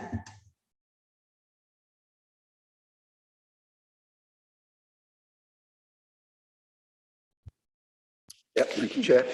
I appreciate the report is just for noting as opposed to voting on or anything like that at all, but I think it's worthwhile pointing out that there's two things that stick out for me in the report. One is the numbers of people that are using the service, and the other is that we're talking about ensuring the safety of disabled people in buildings for when there are emergencies. I don't think you can get anything more important than that. But yeah.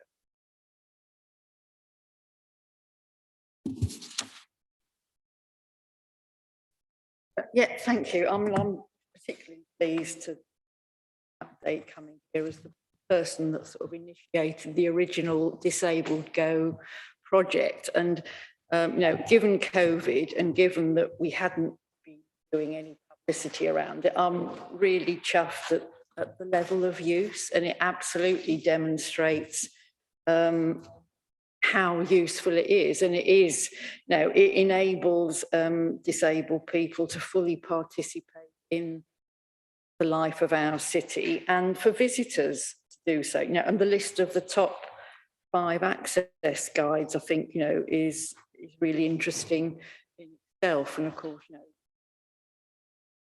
get visitors to the crematorium distance. It's a really important and sensitive service in the city. I mean, to pick up Lucy's point, I think they use, you know, volunteers are used to do the surveys, do input into this. I mean, the key thing with Access Able is that it is a national website, and you can look anywhere across the country and find the information, and it is in a recognised format. I think, you know, yeah, need to be careful about going down a, you know, a cheaper version that actually doesn't do the things that are needed. I wonder, I mean, do we need to, when are we thinking that the report will come back? I'm just mindful, do we need to flag anything up for budget setting in 22-23 if this existing contract expires January 20, the end of the financial year, but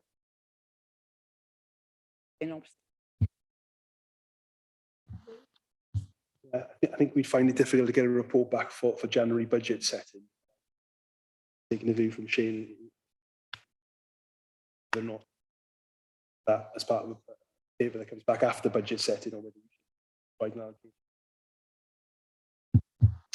Through you, Chair, members can always bring forward budget votes at any time.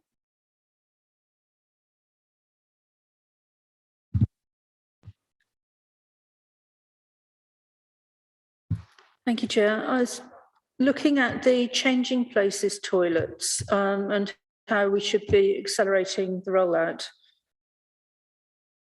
I understand that the two sites in Worcester are both university-based, one in St John's and one at the Hive, and they're obviously leading the way for the city in providing excellent provision.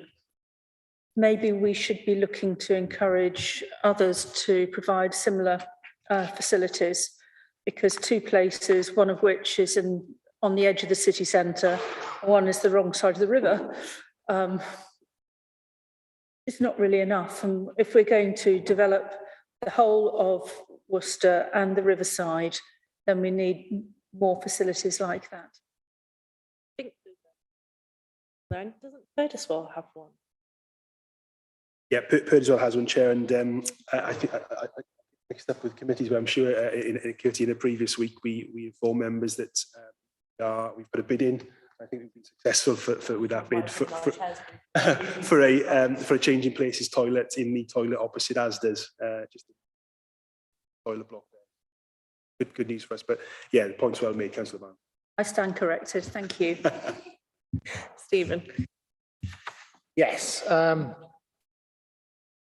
think it's very important about this accessibility information and that it is actually there, and there's a lot of property covered for however reasonable amount of users. But I think many people probably aren't aware that this is actually around and that. We do have a good communication team at the department, at the council and that, and I've never seen the communication issue about this particular service and that. And therefore I think, you know, should we not, as a committee, that a communication issued about this, and that we are committed to it for at least another 12 months, and this information is available to the public.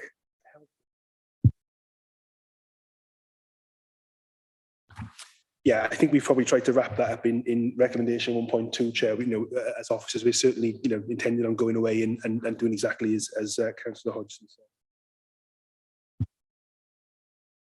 Yeah, excuse my ignorance, Chair, because I don't think I've actually seen much about this information before, about this issue in any detail. Can I secure confirmation that it also provides help and support to the visually impaired, people who have got visual disabilities, and that there will be audible guides available for people to get to and from to the venues? And finally, the headlines in the Worcester News today about access to taxis and people being refused access because they've got guide dogs. Clearly that's unacceptable, and I would seek some confirmation about what we're doing to ensure that that does not happen again. Yeah, I believe there are audio guides, yeah, and I saw the article also as well today, and I had an incident over the weekend with a resident in my ward who for the third time in less than a year has been refused access to a taxi with her guide dog. So it's something that does need, once again, flagging up. Excuse my ignorance, does this include commercial properties? And if so, who updates for all the shops closing and moving around? Yeah, it does include commercial properties. Not aware of the second part of the question. Certainly comes.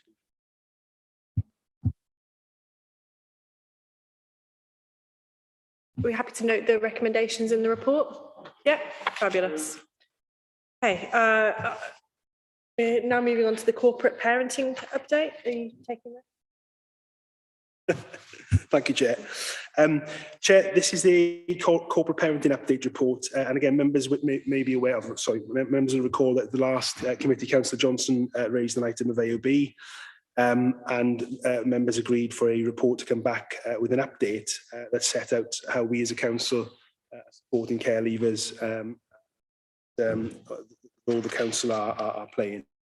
The background to the report just covers off some of the statutory issues around corporate parenting responsibilities, and members will be aware You know, the ultimate obligation sits within the county council, but as a district council, we have a clear duty to cooperate and also a moral duty to support that work as well. The Corporate Parenting Board in Worcestershire provides leadership and a governance structure for corporate parenting, and obviously to drive forward the outcomes for looked after children and care leavers. And at 3.3 in the report, that sets out the pledges that the corporate parenting boards have made. I draw members' eyes towards section 4 of the report, and this talks around what we as a district council are doing, and we've set that out by team. So we've included city employment and skills strategy, which is aligned very much with the Worcestershire Children and Young People Plan, and working in partnership with Children's First, housing and community teams internally, and the third sector to improve employment and education outcomes. We mentioned in the report not just the national apprenticeship bursaries that we're involved with, but also the local Worcester City apprenticeship bursaries, which can be awarded to look after children and or care leavers. The work around the Inclusive Growth project over the last couple of years that supported the LEAP group, many were care leavers or ex-care leavers. And one of the bullet points in 4.1 as well is around employer engagement. So officers work with the Careers and Enterprise Company to encourage local providers to ensure work experiences being offered to young people. Again, that would include care leavers. This was a really interesting bit of work. There were obviously things that I certainly learned as well. The offer from the museum service. So looked after children receive free entry to the Worcestershire County Museum and a free individual commandery pass with annual benefits.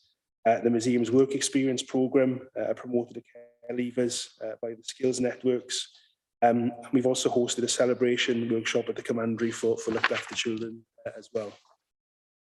Members may be more familiar with the leisure service support. So any individual in receipt of a carer's allowance or foster carer with looked after children are entitled to a 50% discount on pay-as-you-go activities.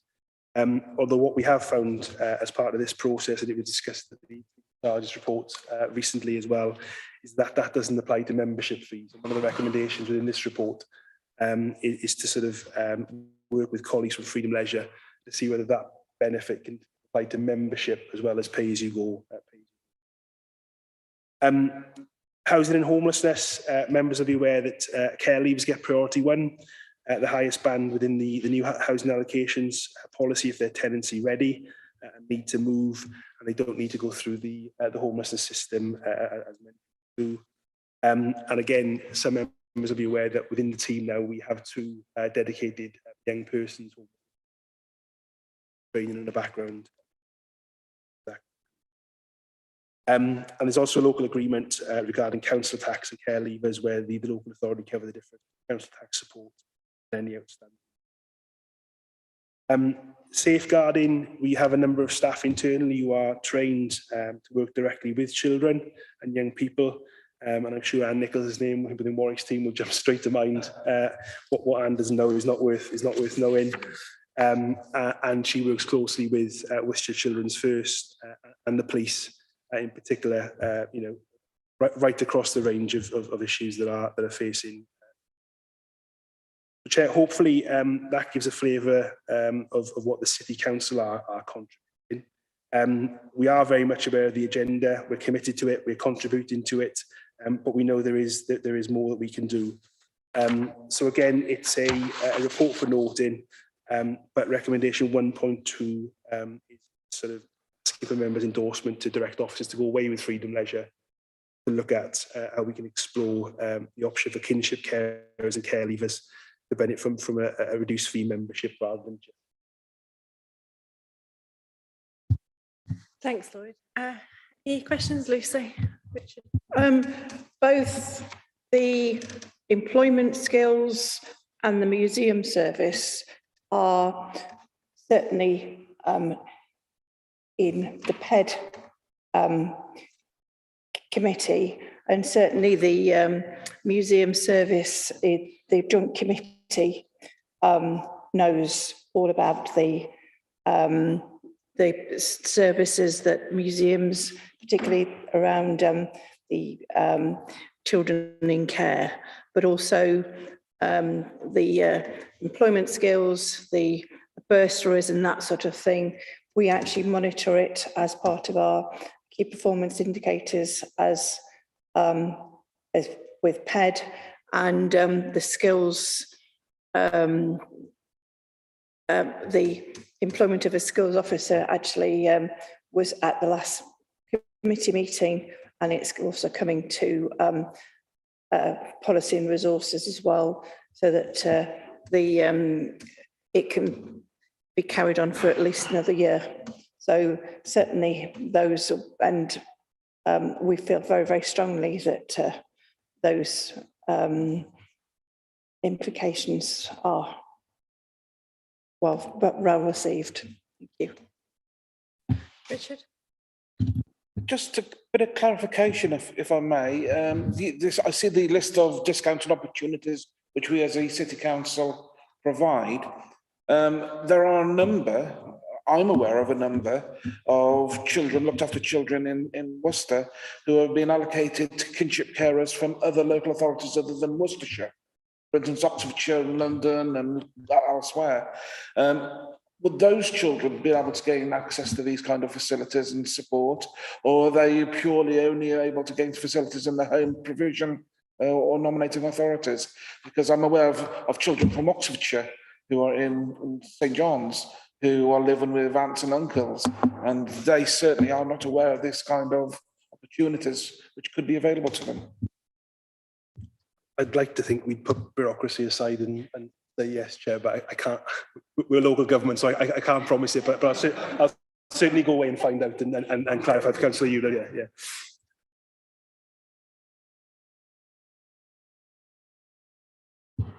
Yeah, I'd just like to say a great report, and Lloyd's approval. What I'd like to do is to take this as a model back to the corporate parenting board and actually try and get a similar set from all the other districts, and that then might address issues. Are you out of county but you're living within Perth or whatever and you qualify? Are you happy for me to? I think that is a spectacular idea. If I may say so, it's children from Worcester who've been allocated to Sheffield or wherever. You know. Yeah, it makes a lot of sense to do that. So yeah, I think it's a really good idea. Yeah, I mean, welcome this. I think, well done to officers, and it is about gathering information together from different departments. So, I mean, I'm kind of looking at Mike. I mean, I'm new to the corporate parenting board with my county hat on, but, if Mike's not seen this information in one place before in a report, then absolutely, we've now made progress in the city, and that's kind of the purpose of it. So it's really good to know all that we are doing, which is, yeah, quite impressive. And if others aren't, then it is about, encouraging others to raise their game. And I think, as there are, if this is a sort of a baseline, or to ensure that these things remain in place, as part of the conversation with Freedom Leisure and that offer, I mean, the way I've read the first bullet point in 4.3, it refers to discount to people in receipt of carers allowance or who are foster carers. What about independent looked after children? Now, if you're a 15-year-old, you don't always want to go with your mum and dad, go swimming or to football or whatever. So could that be part of the station? And I mean, we haven't got the information here, but presumably do know how many looked after children the county think are in the city, don't we? In order to, give some idea of the scale of what the potential cost might be. But yes, excellent and well done to everybody for this and for taking. Yeah, thank you, Chair. You may not have been aware, but the chair of the Corporate Parenting Board was here earlier on, but I don't think he realised it. The agenda item had been pulled for a later time. Just a couple of questions, really. The first might really be the way that the report is written in respect of 4.4, where we talk about housing and homelessness. Care leavers get priority, and then it gets the next bullet point: any young person facing homelessness is supported by jointly funded specialist officer. I'm taking it that we don't envisage that any child who is a child who is looked after facing homelessness, bearing in mind the transition process that takes place, that children who are in care will not face homelessness. The second, in relation to safeguarding, I think it's also worthwhile mentioning that schools are very much in the process of ensuring children who are missing reported on very, very swiftly, and they hold very, very regular meetings. Well, completely regular meetings. Children are catered for and know where they are. And then finally, another point of clarification, please. I am on the corporate parenting board. I still ask this question. County councillors are corporate parents. But the report talks about all those who partner the county council have a special and important responsibility in fulfilling corporate parent role. Are district councillors corporate parents?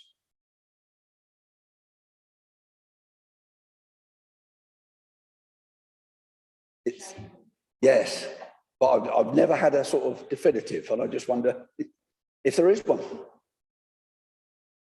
I think it goes back to the point I probably made at the outset. We have a very clear duty to cooperate fully. There's also a moral duty. Having worked in this council for 2.5 years, I think members take that side of the business extremely seriously. So, without perhaps seeing it written down somewhere.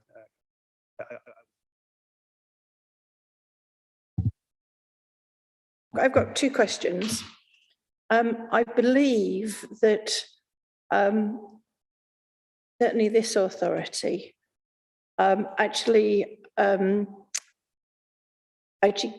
gives care leavers a certain amount of money to set up home, and I don't think that's in the document. And also, and I don't know, but council tax. And do we certainly, when I was on the corporate parenting board, we certainly have discussed it, but I'm not on there now, about care leavers being exempt from council tax for the first year or something like that. And again, that isn't in that,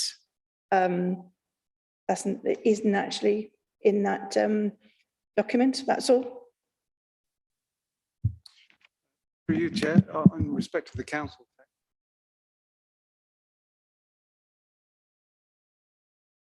tax, in terms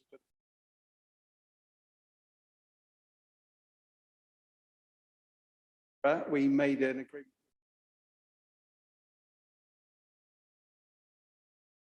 Yeah. If they chose it, because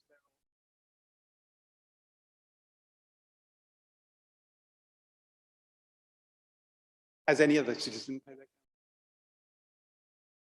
that, but if any care leavers left care are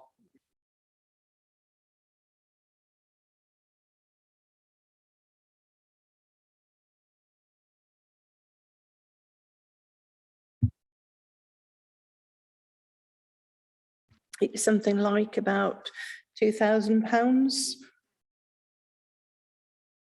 I thought it was the districts. Must admit. Okay. Thank you. If we move to recommendations then.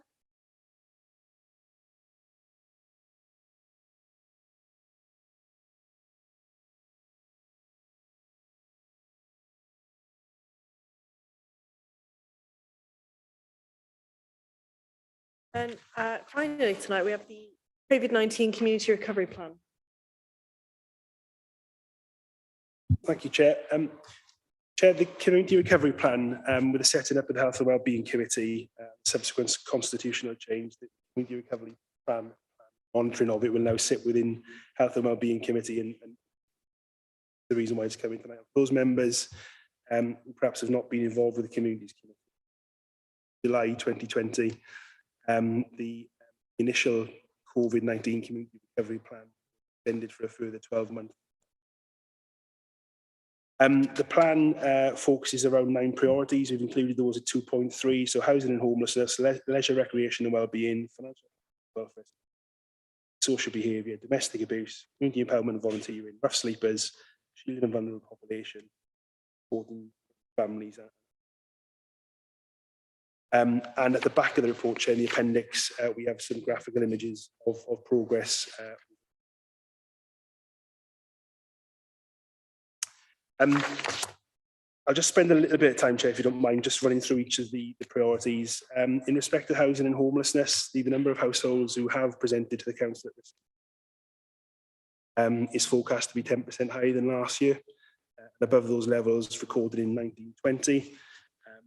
And familiarly, that figure is made up of approximately 20% families and 80% single households. We've touched upon it already in committee tonight, but the 3 main reasons for homelessness presentation remain the loss of private rented accommodation, informal accommodation coming to an end, and relationship. Pleasingly, further government funding has just been announced to provide early intervention to deal with rent arrears and prevent evictions. And obviously, a little earlier in committee, I talked about that other work going with registered houses and private landlords to try and keep people prevent the worst from. And the team based out of Trinity Street, they're now sitting alongside a range of partners, one-stop shop, and ensuring that where possible, somebody can walk into a range of advice they need. In respect of leisure, recreation and wellbeing, obviously this summer period, the council almost 250 events on public open spaces, and those numbers continue to be higher than the seasonal average due to the number of events postponed and delayed in that period. We've mentioned in the report the holding of the Worcester show, and I'll let Warwick take all the praise for that if members want to ask any questions around it. And obviously we hosted the Inland Waterways Association Festival as well in August, which was a huge success. And really positively, 3 legacy projects have risen out of that, which we've included at 4.5, 4.6 and 4.7. 4.8, we've just covered off the sort of reopening period for Freedom. There's been a consistent increase in the number of customers returning. Membership recovery is going reasonably well on a month-by-month basis, and sort of continues to back the national trend really, which isn't as quick. But the one area which has exceeded all expectations is the swim school. They're above 100% of where they were. So yeah, really positive. 4.11, we've just talked there about the refurbishment of the 2 artificial grass pitches at the back of Curtiswell Leisure Centre, which Freedom themselves have invested in. I believe Mr. Mayor was there to open it, a walking football match as well. Financial hardship and welfare support continues to be a real challenge, particularly linked to increasing living costs. And again, members will be aware of the role that we as a district have played in administering and deploying financial grants, both to individuals and to sort of community organisations to try and relieve that harm. That funding has come from both the government and from the county council. But we've certainly played our part in disseminating those funds close to the end user. And we've just given some examples there, Chair, on the COVID-19 test and trace support payments. So this is where people have had to isolate, suffered with COVID, aren't able to work. step in and provide a £500 grant if they meet criteria. And obviously the summer grants there around helping organisations be able to support. Antisocial behaviour, the total number of events recorded in July, August, September is lower than the same period over the previous 2 years. And again, youth intervention work through Warwick and Anne's team continues to ensure young adults are safeguarded, not just pandemic period, but as we come out of it as well. And that mentoring part of that service, one that's really welcome. And 6.2 there, during that 3-month period, 400 young adults have received direct support from City Council. Domestic abuse, we've just included the sort of national picture at 7.1. So statistics show that domestic violence incidents doubled in a year nationally, by 200,000 in 1920, 369,000 in 2021 during the pandemic. Obviously, we are very fortunate to have Community Trust delivering the Dawn project within South Worcestershire, and there are some figures there for referrals in respect to Dawn. And they've continued to provide one-to-one face support, targeted intervention across, not just through their centres, but actually out in. The other positive thing to note there is that they've also trained domestic abuse champions, and 24 professionals have been trained, 11 community individuals, resulting in positive outcomes. That's probably an area that we continue to remain concerned about. We continue to engage with not just us, but with other agencies, trying to be awareness of it and to try and understand the role that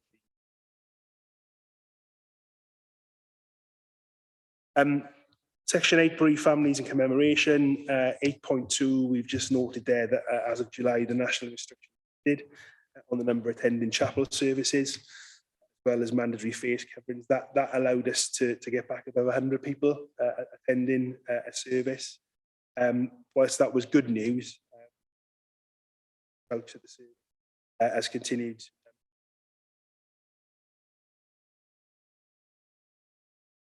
a remarkable job, really, not just in keeping the actual team safe as well. The new website's been launched within the service.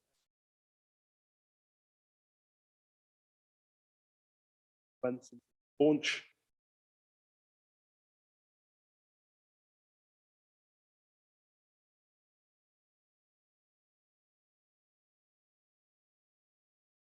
Point 5, we've just sort of set out the project of not taking the team.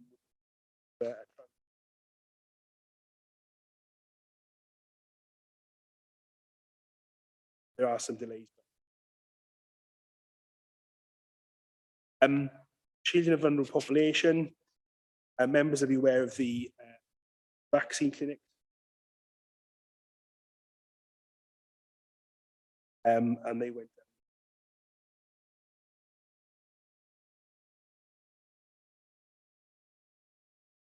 a little bit behind the curve on this report because we've done it since then, but the last 2 or 3 weeks, several further clinics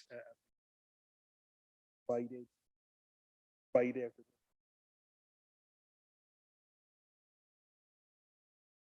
and booster jabs.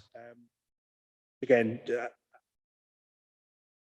between the council and WCT, God for our own back, talking about diabetes to be delivered locally, because it proves the point, and colleagues from right across the health agenda are right behind us. And lastly, Chair, rough sleepers, again, members will be aware that all those rough sleepers that were bounds and ombudsman in, they've now been offered placement on and continue to receive, depending on which route they've do. We're almost approaching that winter period, so SWAP will be important for us over the next months. their head. And we continue to monitor very closely the number of who do have on the street and make sure. So that was a rattle through, Chair. Apologies. Your rattle through is much appreciated. From my own perspective, the Horizon Centre vaccine clinic has been amazing.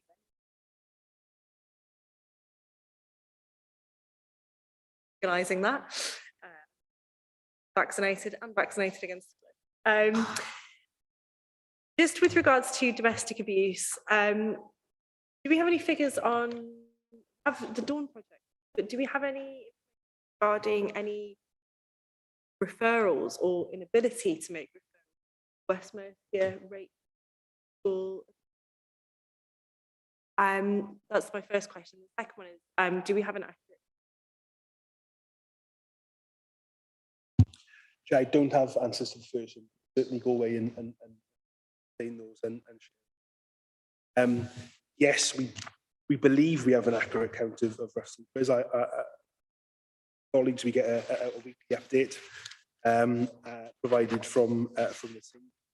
And as of today, we had 25 in total. Some new to Worcester, some we know of, some with a roof over their head, and some without a roof. You get those figures weekly. They come from those.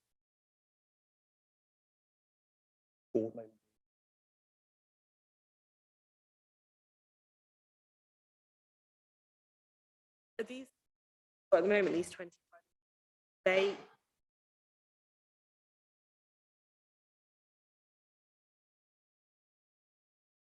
lost tenancies that don't have that level of information, but I presume that there's.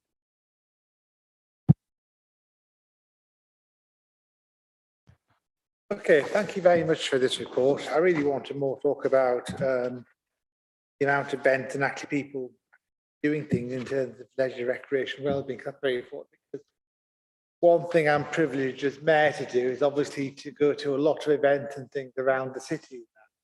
What I certainly see is, you know, are coming back together again. And as the years progressed, the attendances of events are getting bigger. Go to venues several times, and you see more and more people.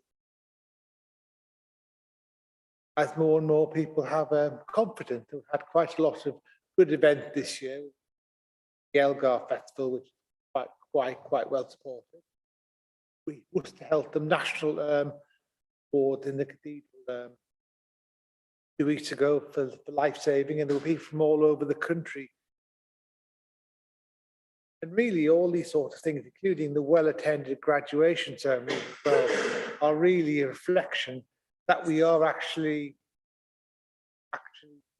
covering. And this fall football will obviously benefit the shops and the obviously at the statistics show, the KPI show, you know, there's still sort of areas, you know, that still have got some up to do in that.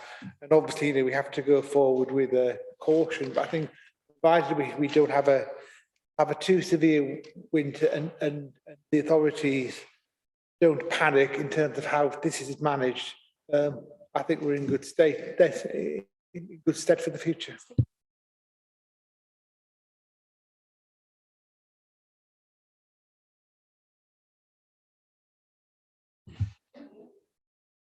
any other questions or comments? No.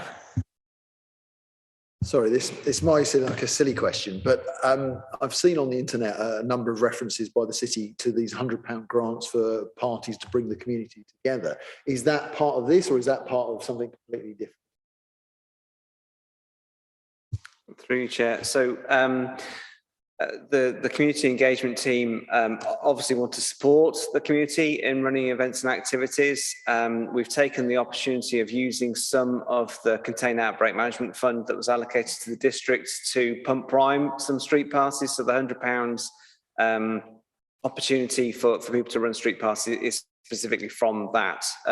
We will always support street parties, and there may be opportunity for the City Council to help people rather than with cash, but with in kind in future once that money runs out, if that's any reassurance. Anybody else? Lynn? Yes, I mean, thank you for the report and thank you to officers, because no, there's a huge amount of work that sits behind this across a whole range of services, you know, through a really challenging period, life for everyone. I guess particular commendation to the community engagement team. They've played a huge role in you know, leisure, recreation and wellbeing and the COVID clinics. So yeah, great job. But I know that other officers have too.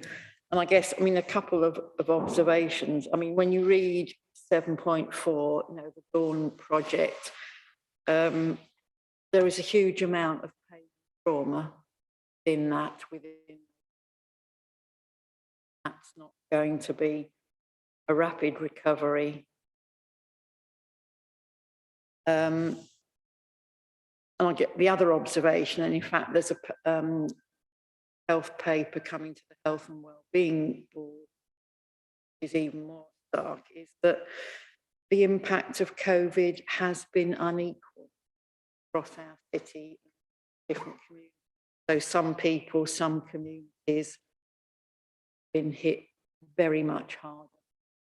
Their ability to recover a lot more challenging. So, you know, this isn't the end of the recovery plan. It's an ongoing process. You need to fit, and COVID's not. I think just echo what Lynn said. I think it's really important to notice that, because it's all well and good having community events and things, but the real impact of COVID is being told in the figures of referrals for events like the Dawn Project. You know, in educational outcomes with young children, in the rising levels of that families are experiencing as a result of COVID. And I think the work that the council is doing around that is really spectacular.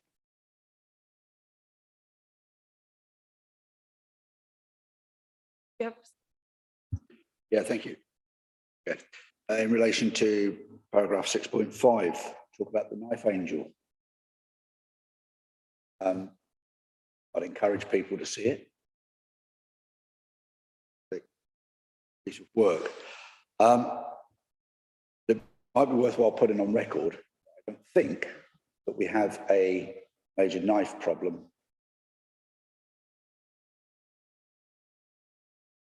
that in the first place. Second, I don't want it to detract from it at all, but knife crime is the most serious, horrible situations for families that they ever come to terms with. And it's only an administrative point, but this is where it becomes a problem. It's under the paragraph of antisocial behaviour, and anything to do with knife crime isn't antisocial behaviour. It's crime. As I say, just a point. Thank you. Yeah, Chair, I'll let Warwick tidy up what I'm going to say. I think two things. I think really. I think the word knife in front of the angel can be slightly misleading. It isn't just about knife crime. It's about sort of serious crime, sort of violent and non-violent. And I was very much on the same page as Councillor McKay when this idea was touted. But then 2 or 3 incidents, quite serious incidents, were brought to my attention. So I'm not saying that constitutes a serious knife crime issue, but there have certainly been incidents that certainly have drawn to it. Warwick, anything you want to add? Through Chair. So there have been incidents in Worcester in the last 12 months. I wouldn't say Worcester was a hotspot for knife crime, but to echo that This is about the education piece, to reassure people that they don't need to carry weapons, improvised weapons, for their own safety or feeling of safety. So there's a big education piece that comes with the Knife Angel, and just as Lloyd said, it's made of knives. It's not just about knife crime. To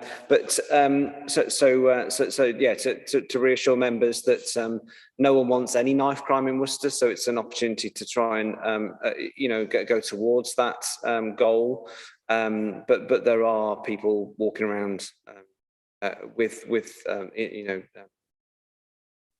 weapons for their own safety because they perceive them being unsafe. So working with the police and other partners, absolutely, and schools to make sure that those are left at home.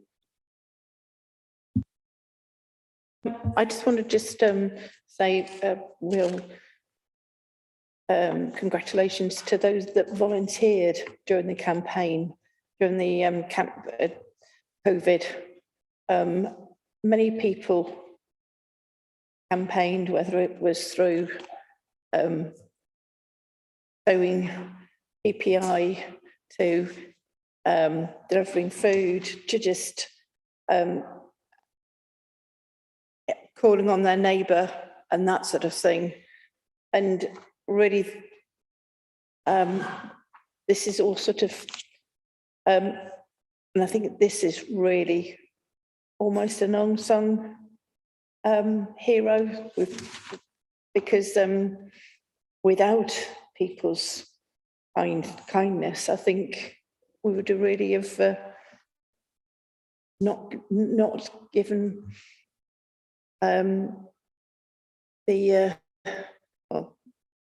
I think Worcester Community Trust has really done a first-class job.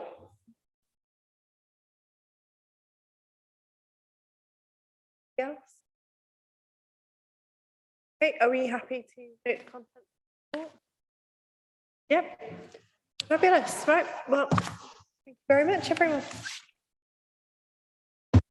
There's no other business, is there? No.